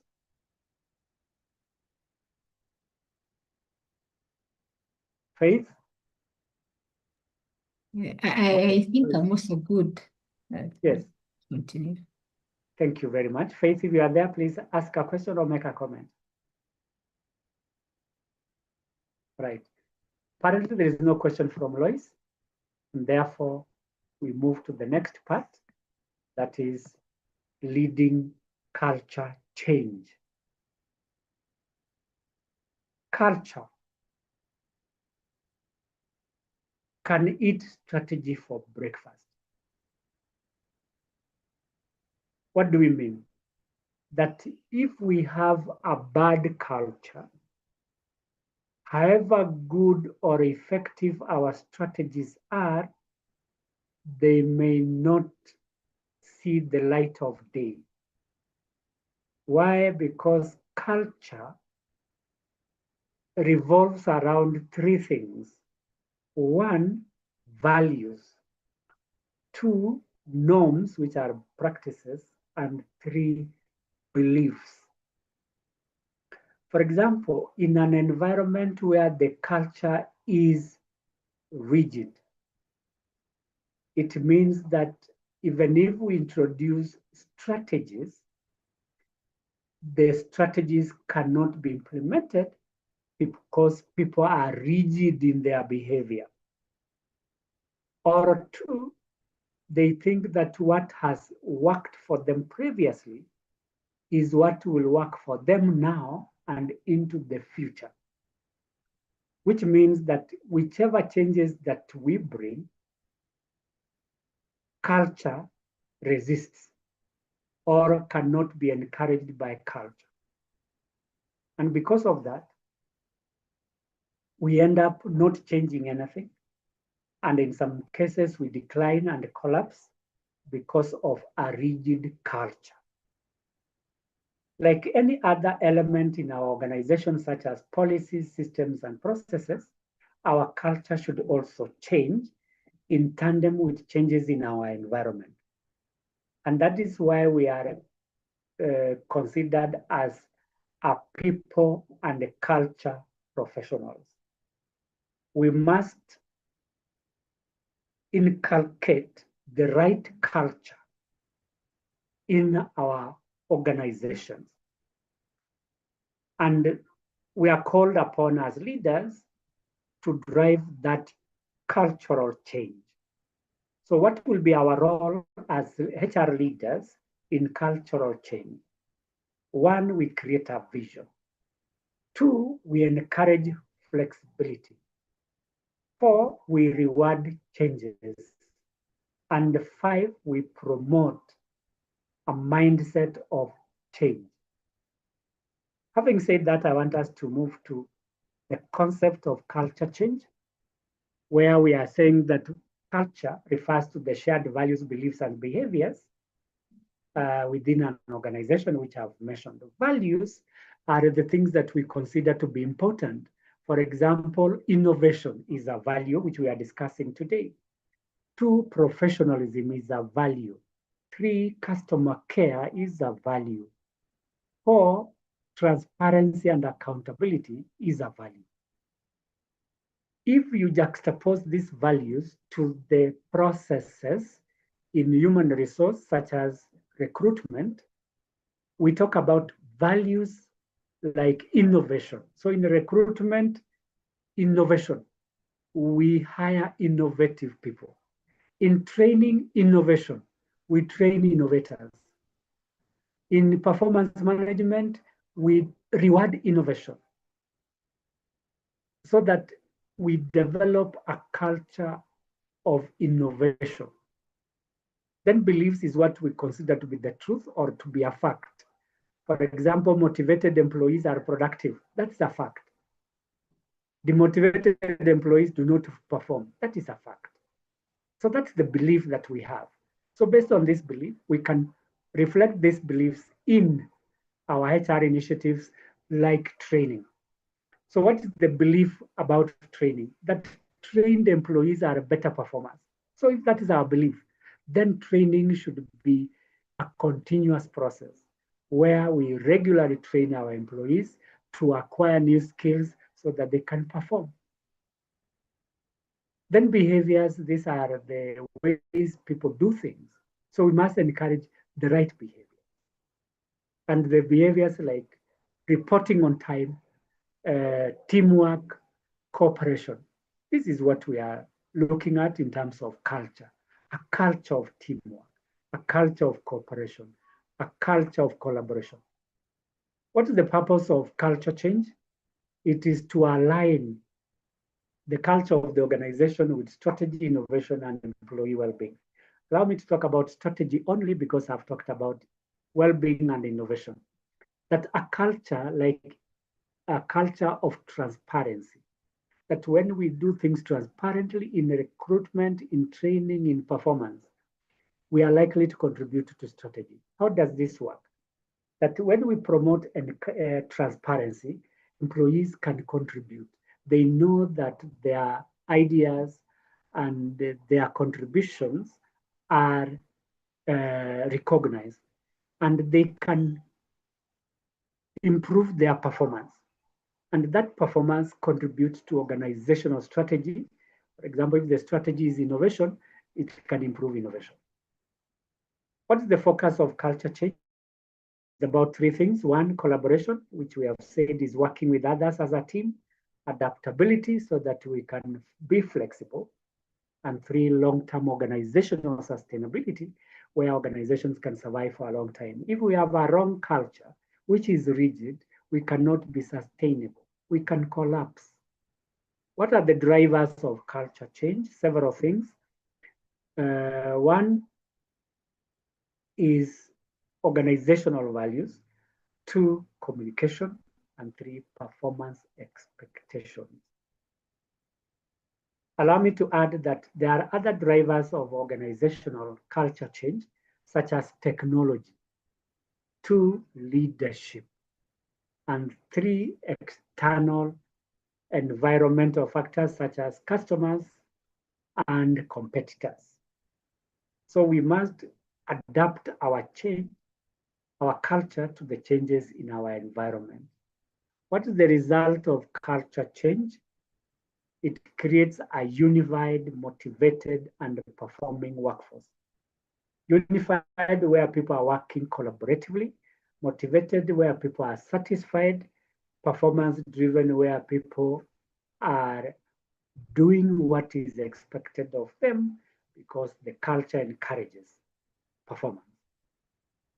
An example of culture change is the movement or transition from tall hierarchical structures, which are bureaucratic and narrow, to a more inclusive, participative, and therefore broader and short structures, where decisions are quicker to make, where performance is the focus, and lastly, where cost is reduced.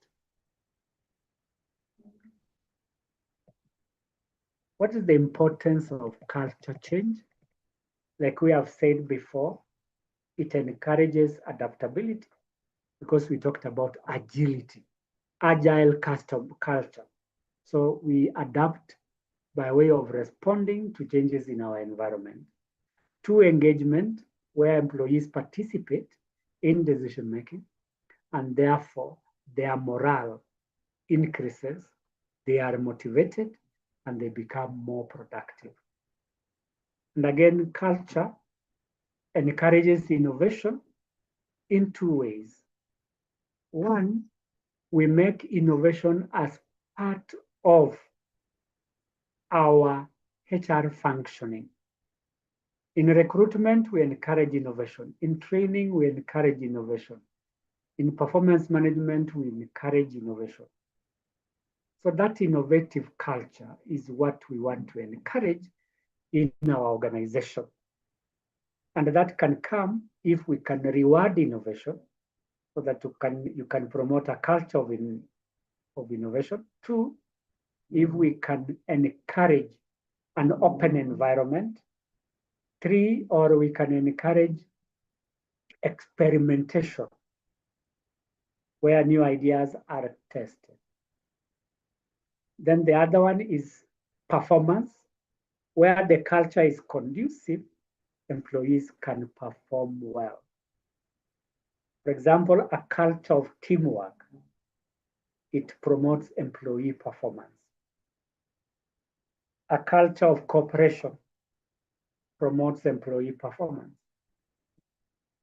On reputation, this is the brand image of the organization, where a culture that promotes transparency, innovativeness, accountability, professionalism, the company's reputation is strengthened. We all want to work with an organization that encourages innovation, that encourages teamwork, that encourages transparency. If all these are cultural values, then we create a positive image of our organization. And what does a positive corporate image do? 1, it attracts top talent. 2, it maintains top talent. And 3, it retains top talent. Then lastly is sustainability, where we are saying that our organization can exist for a long time if our cultural values, beliefs, and behaviors are agile. What are the drivers of culture change? 1 is the leadership of the organization. In most cases, the managers, especially the top leaders, influence, shape, and determine the direction of the organizational culture. For example, a top manager, and I guess some of us can relate to him, reports to work at 6. Every day of God or every working day, he reports at 6. That is leading by example. That you have no excuse to come at 9 when your leader is already in the office by 6. That does not mean that you don't report at the right time, but he has shown an example that it is possible for people to start working as early as 6. And that becomes a culture where people report early to work so that they can start serving customers early enough or make preparations to start serving customers. It reflects very negatively when employees report to work very late, for example, 9, and find customers waiting. By the time the employee settles down, it's already 10, and the customers do not have the time to wait. So leaders must lead by example, by communicating clearly, and modeling behavior, like the one that I've mentioned where a leader reports at 6. Secondly is technological advancement. That technology has shaped the way we interact and the way we do things. That today we don't have to have a physical meeting, but traditionally it was a culture that we meet in offices and discuss issues. But courtesy of training, rather courtesy of technology, people can attend meetings from wherever they are. So the new culture is that people can attend meetings or work remotely. And that has improved efficiency in the service delivery. Globalization, I said, is the interconnectedness of people and places through improvements in technology and transport. And this has brought people together so that we embrace diversity, we embrace inclusivity and flexible communications globally. Thirdly, rather fourth, is workforce dynamics. That today we have different people from different backgrounds, and that is what we call diverse workforce. New generations. Today we have 3 types of generations in our organizations. 1, Generation X, 2, Millennials, and 3, Gen Zs. All of them have different needs and demands. So how do we balance the needs of all these generations?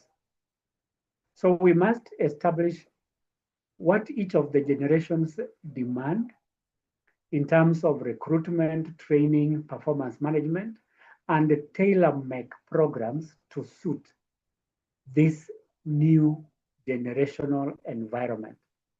And that requires that we become dynamic or agile in our approach to issues. Another driver is organizational restructuring. Restructuring can involve 3 main things. 1, change in structure, that we reduce the layers of our structure from being a tall structure to a shorter and broad-based structure. That is a form of restructuring. It doesn't mean that people are going to lose jobs, but their roles will be changed or renamed in a broad-based kind of structure. Secondly, in restructuring, we are changing roles. That instead of calling ourselves HR managers, we call ourselves people and culture professionals. That is a form of restructuring by way of renaming or rebranding positions. And then thirdly, we can do restructuring by changing jobs, changing in jobs. And how do we change jobs? It is by way of job enrichment, job rotation, and job enlargement. And lastly, another way of restructuring is where we reduce the number of employees through redundancy and consequently retrenchment. That is restructuring. So all these types of restructuring can influence culture change. For example, changing a structure from tall and hierarchical to broad-based, it means that there will be more people working at a lower level than those at a higher level, which means that there will be more teamwork, more collaboration, and more communication at lower levels because there are many employees there. And that will imply change in the way we communicate, in the way we relate, and in the way we work. And that is a new culture. Lastly is crisis or disruption. In our environment, we face many crises. For example, exit of large numbers of employees can be a crisis. 2, failure of a system can be a crisis. 3, an environmental factor such as flooding can be a crisis. How prepared are we for crisis? And that requires a culture of agility, that we are able to adapt very quickly. For example, if there is a flood and the people are not able to access their offices, what should we do? Our hands and say there's nothing we can do? No. We can enable people to work from their homes so that they can avoid the flood. That is crisis. And as HR managers, we must be agile in our thinking. That is why we talked about agility. What is the role of leadership in culture change? One is vision setting, where the manager provides direction on the desired culture that they want to be implemented. For example, a culture of innovation. They will task people to focus on innovation and make innovation as part of their KPI. Or it could be a culture of teamwork, so that we break down the silos. So the leader again will say that in the next 6 months, we want to reorganize our system and create teams around recruitment, around training, around performance management, so that we can promote a culture of teamwork. Secondly is communication, where we communicate consistently and transparently about the culture that we want to promote. And through communication, we create awareness. People learn what is expected of them, and they can also contribute to this culture change through communication. Another one is inspiration. Leaders can inspire others by way of motivation so that they can embrace or adopt the new culture. How do they motivate people? It is by rewarding those change champions or change evangelists or change agents. So when you reward people who embrace change, then they can be inspired or motivated to embrace the new culture change. Another one is empowerment, where employees are encouraged to participate through a team environment. Another one is an accountability as one of the core values, that in the new culture, the leaders can ensure that everybody is accountable for 2 things.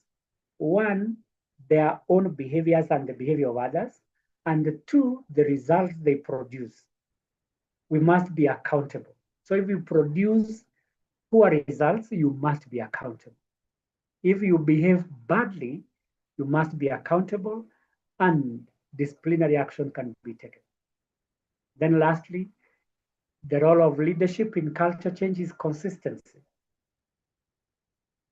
That they must consistently demonstrate through modeling that certain actions can be done through and through. We also recognize people consistently and develop policies on which we can anchor our culture. Before we take a small break, what are the steps in leading culture change? This is a step-by-step process. 1 is assessment or analysis of our current culture in terms of strengths, weaknesses, and improvement opportunities. Strengths are the areas in which we are performing well. For example, if there is teamwork, that becomes a strength in terms of our culture. Weaknesses could be lack of rewarding of the right culture, and then we will look for ways of improving that. After assessing our culture, then we say, where do we want to go with the current strengths, weaknesses, and opportunities? So we say we want to be in a better position where transparency, accountability, and innovation become our determining success factors. And therefore, we set a vision that in the next 5 years, we want innovations. In the next 5 years, we want accountability. Everybody should be accountable. Then we develop systems to ensure that that becomes part of our culture. Then from that, we do planning, where we have identified where we want to go. For example, innovation as a new culture. So we develop action plans around innovation. And we look at one, innovation and how it can be done. Two, the persons responsible for innovation. Three, the resources required for innovation. Four, the timelines for innovation. So with this clear action plan, we are able to implement the new culture. And then on the implementation part, we are rolling out the new initiatives by way of doing three things. One, allocating resources. Two, assigning responsibilities. And three, monitoring progress. So what will be the enabling factors when we are implementing change? One, training. Two, communication. And three, support. Then after implementing the new culture, then we monitor its progress through feedback, engagement, and performance indicators. If it is innovation, for example, we want to track progress on innovation. How many innovative ideas have come up? How many innovative systems have been implemented? How many innovative processes have been adopted? So that if we set the number of innovations as our KPIs, in monitoring, we should be able to determine whether we have achieved the KPIs. And lastly is reinforcement, where we want to sustain the culture by way of embedding them into our systems. So how do we reinforce? Two ways. One, development of policies which will influence behavior. And two, rewarding employees with the right cultural mindset. I want to invite questions again, what we have discussed on culture change, that is leading culture change. We have talked about the concept of culture change, that is transformation of shared values, importance of culture change, drivers of culture change, role of leadership in culture change, and lastly, steps in leading culture change. Anybody with a question before we go to the final part of our discussion this morning? Anybody with a question or a point to make? Kindly do so.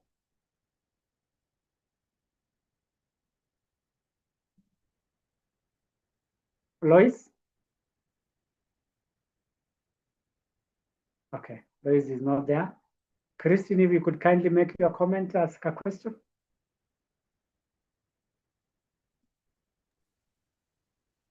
Yeah, just maybe a comment from Yes. my experience. I think culture change has been the most challenging for me because, of course, Yeah. culture change will take a longer time Yeah. for impact. And sometimes when you're in organizations, you may not even live to see the change should you, like if you leave an organization. The other challenge I have seen is where the leadership who now, like when you were teaching us about, when you're taking us through the stakeholder mapping and all that. So Yeah. the leadership sometimes seems to be the influencers, and sometimes they're also the same people who are, what can I say, the Impeding or resistance as well.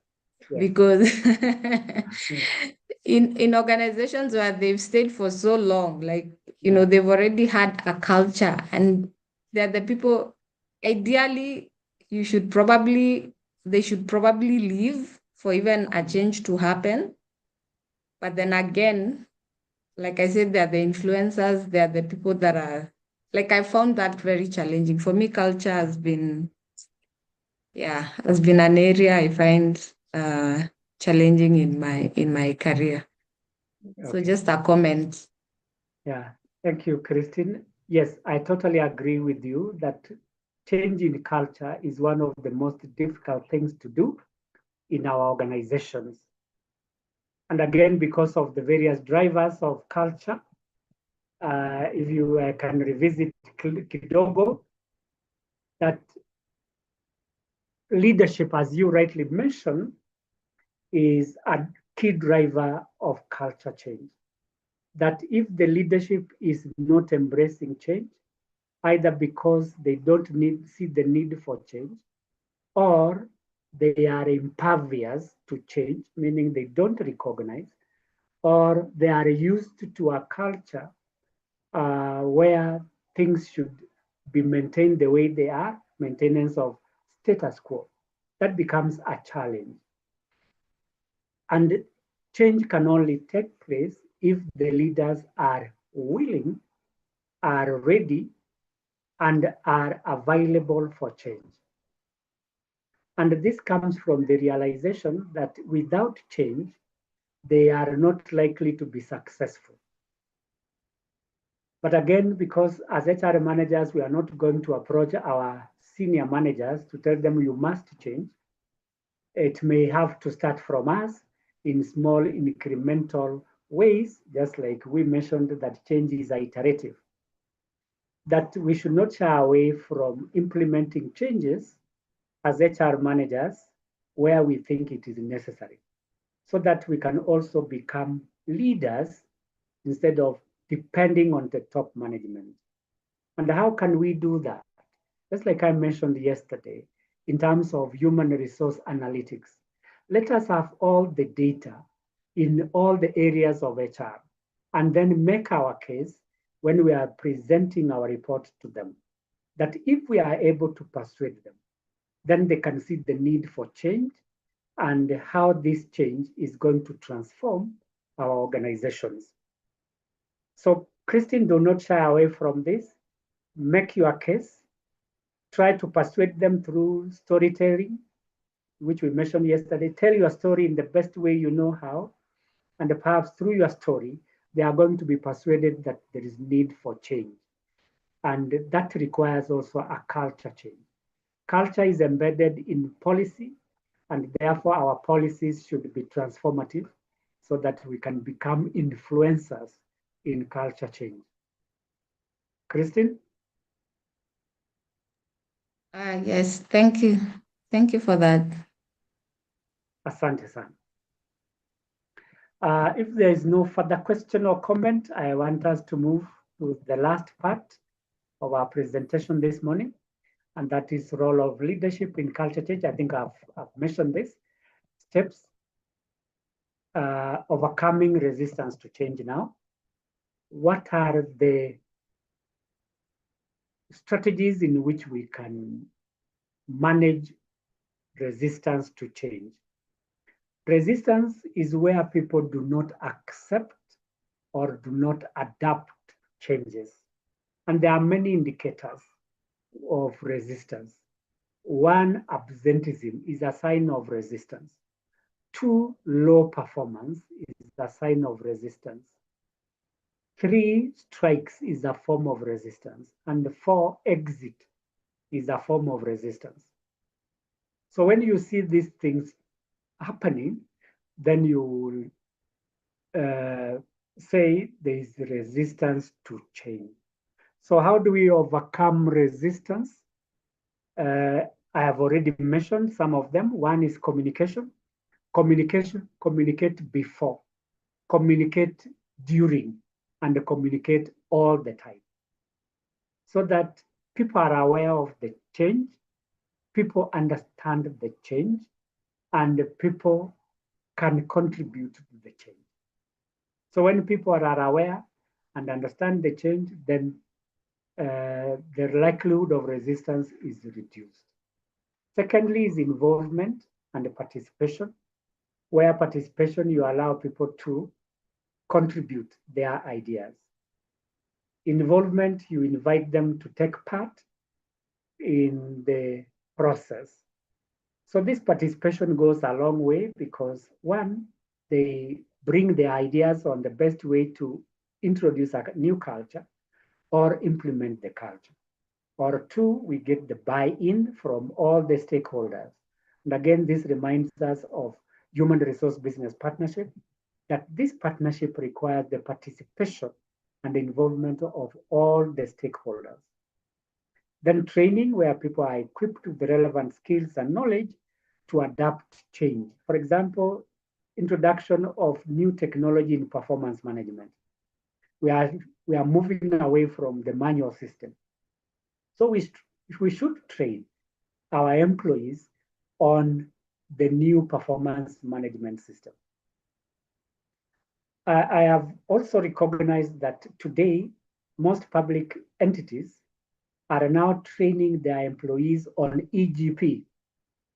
EGP is electronic government procurement. This is a new system meant to reduce corruption, meant to reduce collusion, and meant to promote transparency.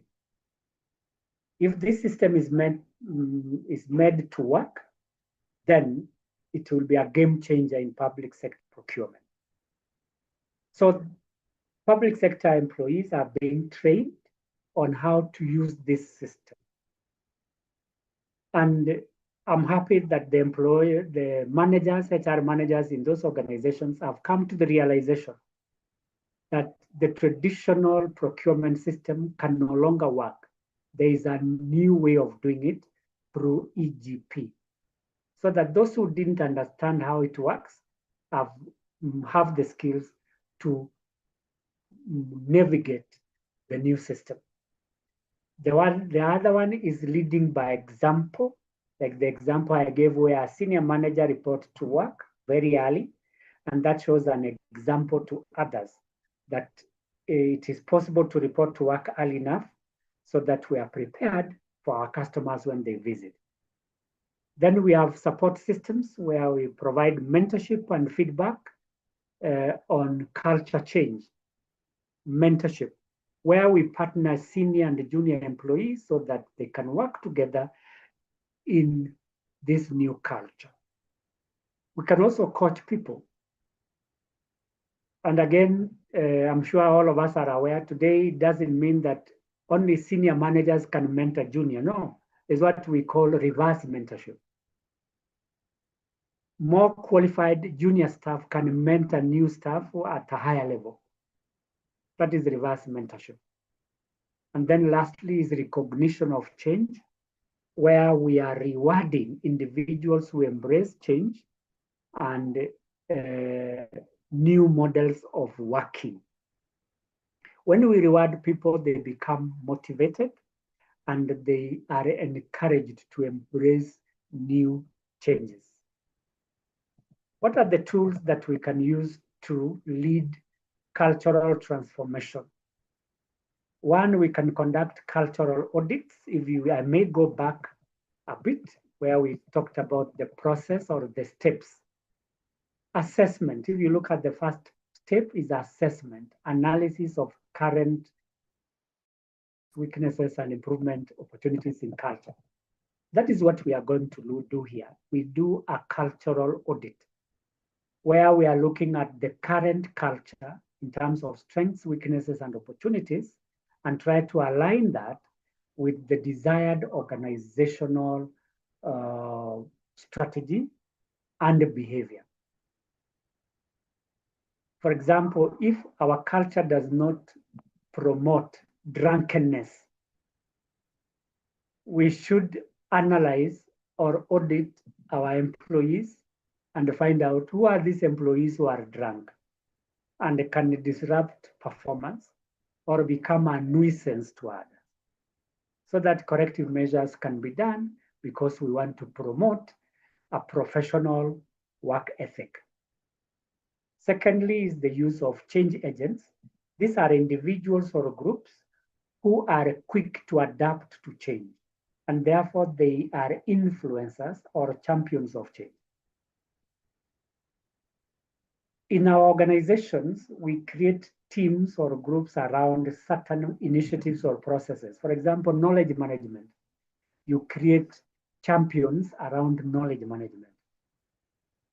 Or if it is learning management system, we create champions around there.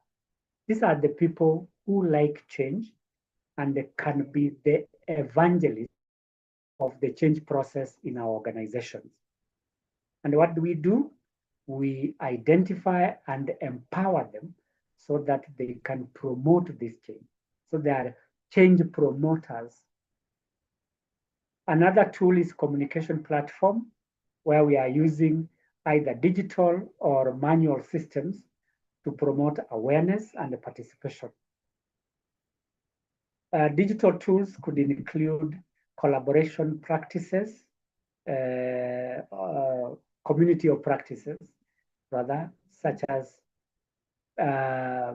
dashboards where employees are sharing their ideas. Or two, we are using the data management systems where people can access centralized repositories for information. Then storytelling, which we have been talking about yesterday and today, that we need to talk about our success stories, our success in the shared values, our successes in belief systems, and our success in the value system, because there are three things in culture: one, values; two, norms; and three, beliefs. So what is our success in those areas? And we tell stories either within or outside the organization where such culture has succeeded. Then workshops where we bring people together from different sectors and departments to have a conversation about the culture that we want. And then lastly, we need to measure performance in terms of cultural transformation. Is the new culture working for us? If it's the culture of innovation, how is it working? If it's the culture of transparency, is there transparency? If it's the culture of teamwork, is there teamwork? And we can measure with the level of satisfaction through satisfaction surveys so that we can have metrics on how this new culture is working. Then what are the benefits of leading a culture change? We promote employee engagement. That means they feel valued, connected, and motivated. We improve our performance because in teamwork, we collaborate and we innovate. 3, alignment, where culture is aligned to the strategic objectives. Agility, we have talked about it earlier, where we encourage people to be adaptable to changes in our environment. Retention, where culture is conducive, we retain our employees because they become motivated. For example, a culture of teamwork, a culture of recognition, professionalism, enables employee to remain in the organization for a long time. And lastly, sustainability. We enable an organization to exist for a long time based on those core values which are contained in our culture. Then how do we sustain a culture change so that we can end our program? One is leadership continuity, where leaders encourage culture change all the time. But again, it depends on the willingness of the leaders to change. And that is where Christine had a challenge, and this is real. But again, we need to make our case for the need for change. Secondly is integration, where policies, systems, procedures, and processes are embedded in our culture. That if it is a system like ATS, automated tracking system, it must become part of our culture. If it is policy, a policy on new technology becomes our culture. And if it is rewarding those who embrace culture, that becomes part of our culture. Thirdly is continuous learning, where we educate our employees on new cultures that can bring about improvements in our organizations. Accountability as a core value should be at the center of our culture. Why? Because through this accountability, we are able to build a culture where people do not run away from responsibility. Regular reviews for purposes of continuous improvement is important. And then lastly, we celebrate our culture, especially where we have made milestones which are visible. We celebrate by motivating employees through reward. And then on that note, I want to ask all of us to make comments or ask questions so that we can close. The question or a comment to make, please go ahead.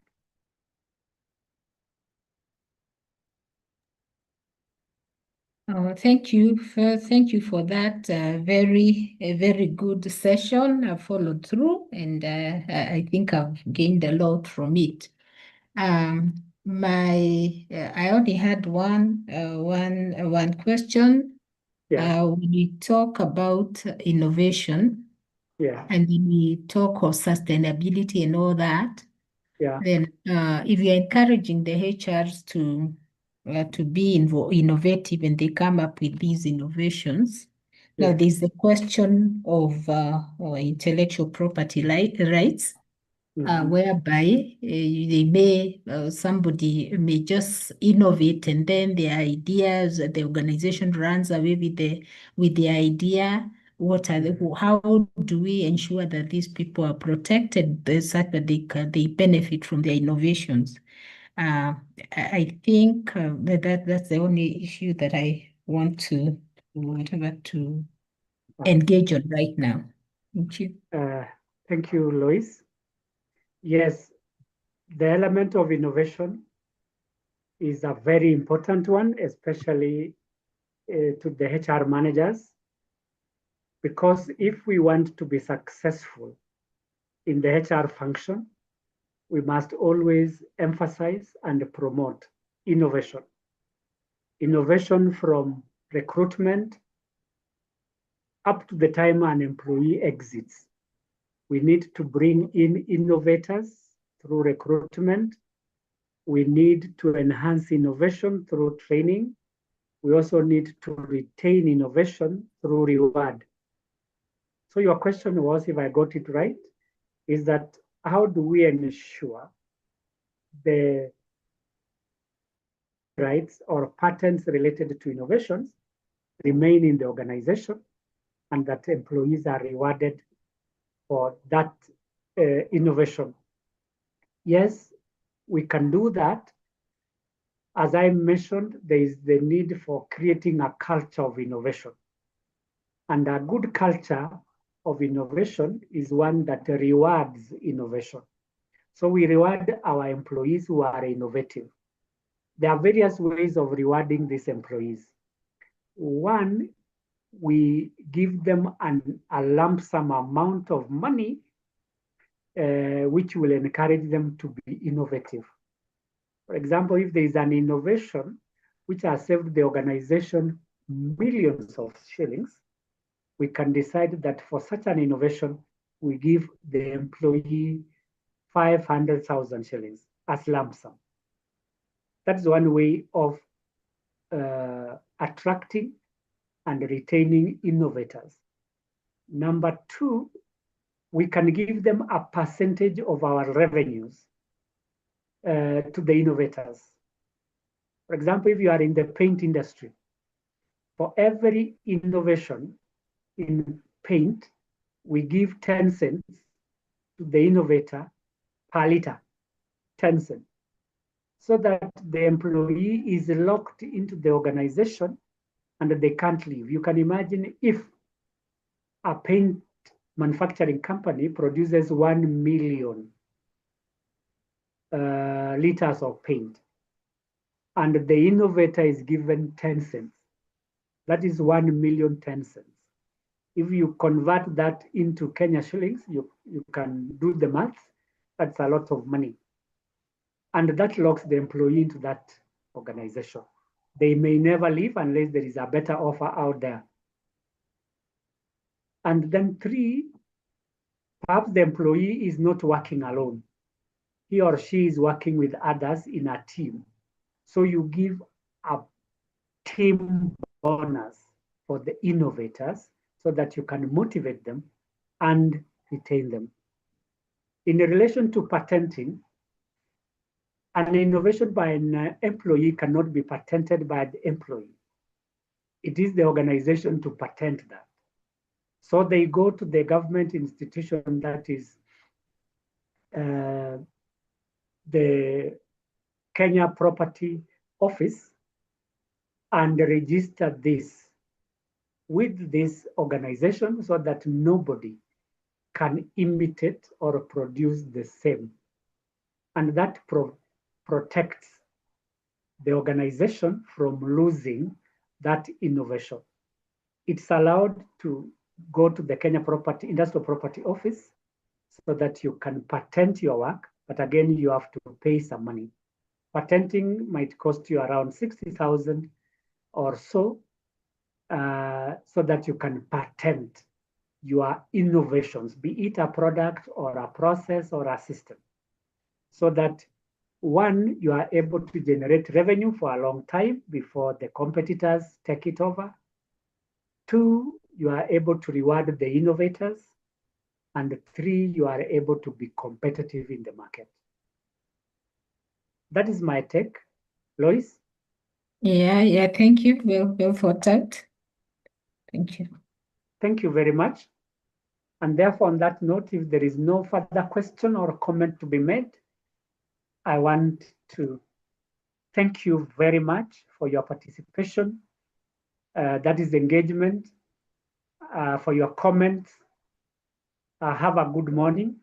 And I hope to see you again in the afternoon.